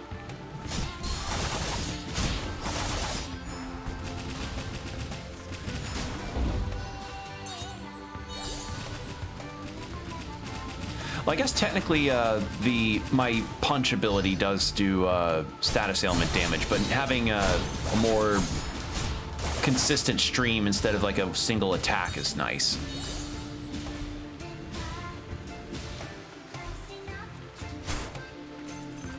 All right, and Chief Attuner's Ring. SP gained while attacking increased by 10%.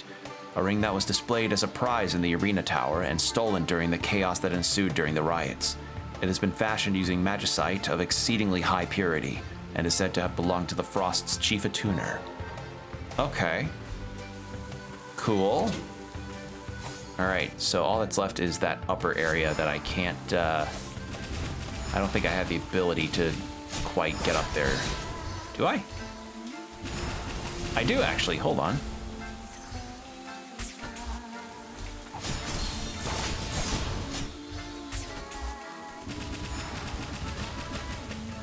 I love being a little stinker with my cheap shots. That's fun.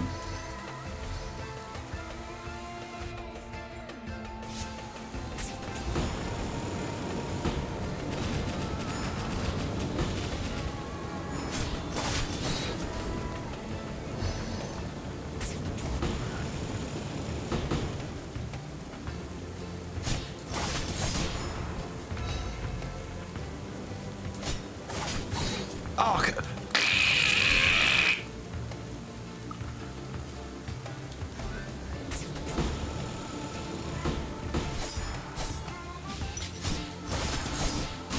okay, there we go. And okay, so it's literally just a loop around. So no items of any significance whatsoever in this area. Good to know.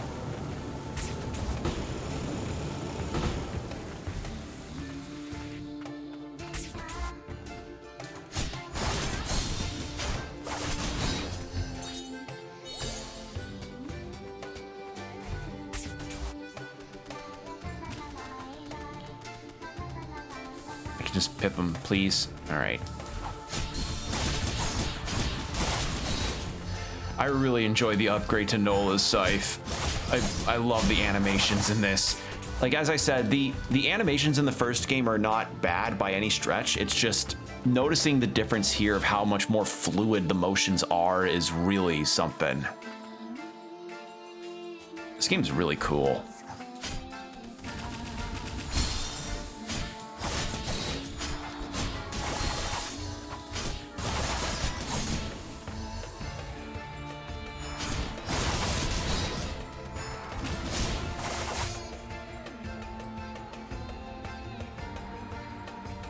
Okay, and the only thing that's left down there is just to unlock that door. Yeah.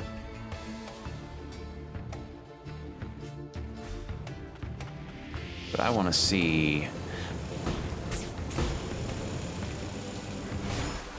what's down here.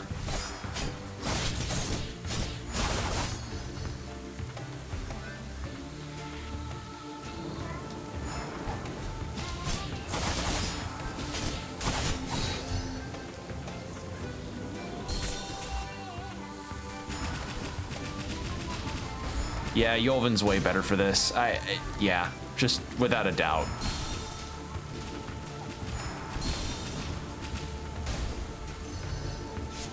Oh, I don't have any healing left. Please have a hidden wall. Really? Oh, hidden floor. Aha. Hey.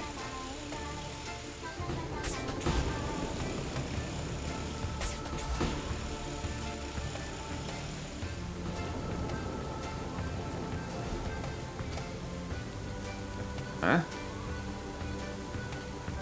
There it is. I was like, hold on a second, Hilaire. There we are. Oh, hey! You're still doing this? Hey, you guys are here too? Levy, are you okay? What are you doing here? Don't worry about me. I can run real fast if there's trouble. Oh yeah, I wanted to show you something. Do you know what this is, Lilac? Frost Vestige. An arcane instrument adorned with styling symbolic of House Frost. It appears to be damaged beyond repair. The name Cassia is engraved on it. A curious item unearthed by Levy. Someone else may have further insight to offer. It doesn't look like something House Milius would come up with. It looks handmade. It looks like someone lost it. Give it back to him if you run into them, okay? It's all scratched up, so I can't make it out, but there's a name on it. Okay, I'll see what I can do. Levy, there's something I want to ask you. What did you mean when you said you're not alone the last time we met? Sorry, Yol. I had to find a new partner. I guess I should introduce you. Hey, Vaughn, where are you? Vaughn? Sorry, it looks like Vaughn isn't around at the moment. What kind of partner does that? I'm gonna go look. Vaughn's helpless without me. See ya. That name, Vaughn. I guess she really did think I wasn't coming back. Oh. He's...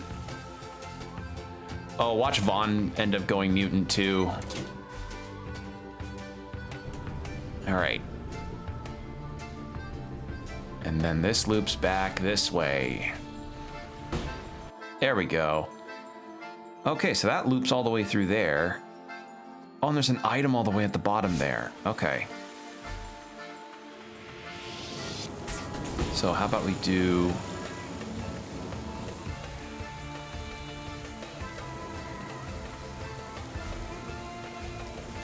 this.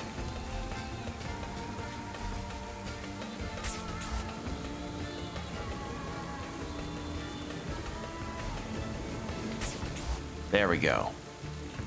What is this? Scrap. Awesome. Love it.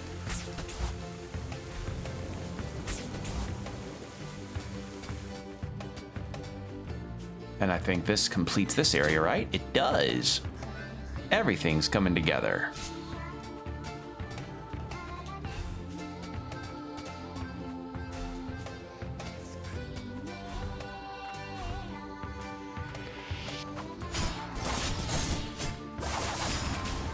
Now, the only thing that I'm wondering is... Hold on. Relics... Collections... Quest items, huh? We've got a mutated mineral. Someone else may have further insight to offer.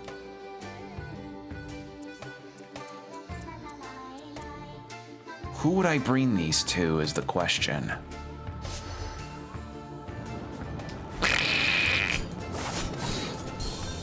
Well, that's not good. I didn't see any tether points there, so no, that's a no dice from me.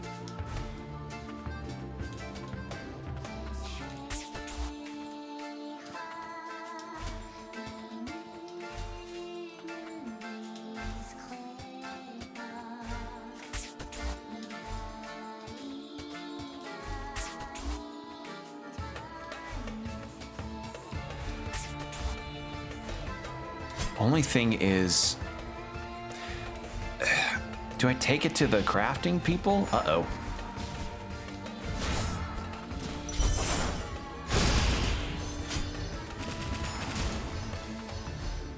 Good thing I saved that super. Oh, hello. What is this? Uh-oh. Well. All right, well, that's gonna be probably saved for some other time, actually. Because we already have a good percentage of this map done. I just want to try and talk to some crafters or something about this. Who could give more insight? That homunculus is one scary customer. I wouldn't hit myself as quickly as I could. Okay, nothing new there. Don't have enough for another craftery thing. Well, actually, hold on. No. Yeah. New model parts. Increase attack power for a set period. One-time use. Okay, activates when afflicted. So it's a one-time instant cure. Restores 1% of HP every 4 set. You know what? That'd be kind of nice to have in stretches where I just am kind of lost and don't know what I'm doing. So we gotta buy up more stuff potentially. Something to look into, and then he, yeah. Can enhance that, or do that. Increase on the Blighted Talisman. And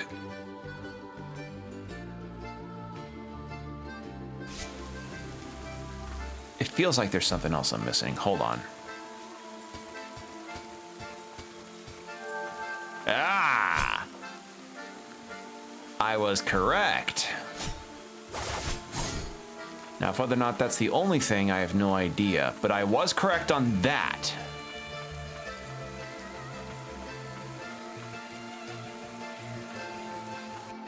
Okay, so that looks like it's the only thing here.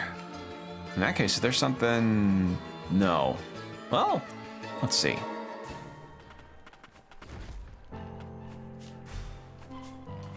Ah, there we go. Have you seen anyone alive outside the city? We'd be long dead if it weren't for the arcane instruments with the fumes. Okay. Oh, hello. Welcome, my savior. As you can see, I aspire to continue serving, now in the role of a gatekeeper.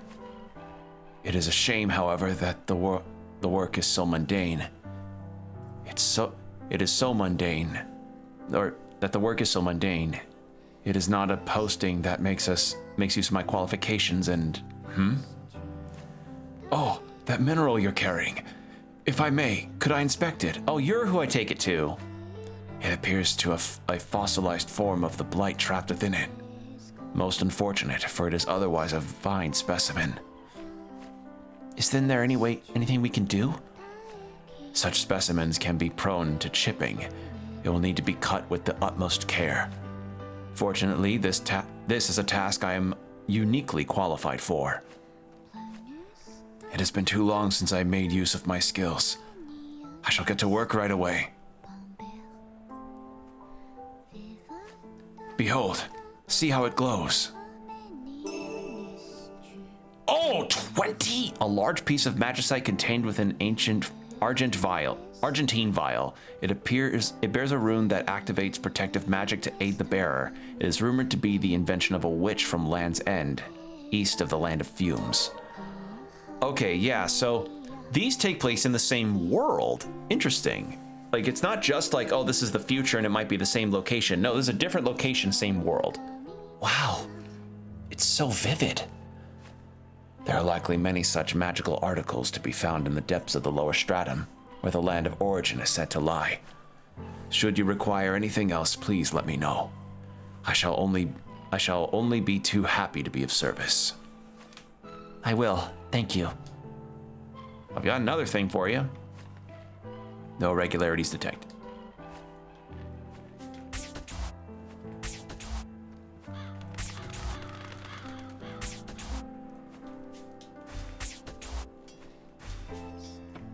What is this? Eye of the Homunculus. Increased scrap obtained from destroyed enemy parts by 15%. An arcane instrument created by House Frost in ancient times. It was stolen by garbage collectors in Central City. The eye sealed within glows with a reddish hue, reminiscent of homunculi when they are about to attack. Okay, that's it for that.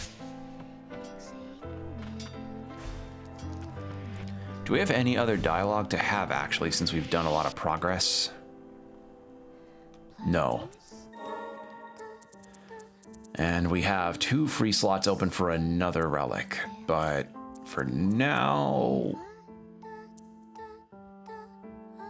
I think we're fine with what we've got. I think we are maxed out on relic slots, though. Do I have to leave and come back? I'm gonna try that. Let's just go to a random bench and then come back here. Because I would like to see if whether or not he can tell me anything about the frost artifact that we just got.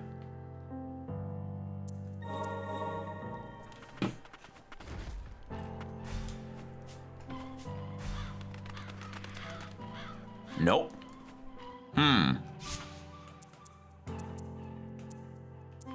Really? Curious item unearthed by Levy. Somebody should...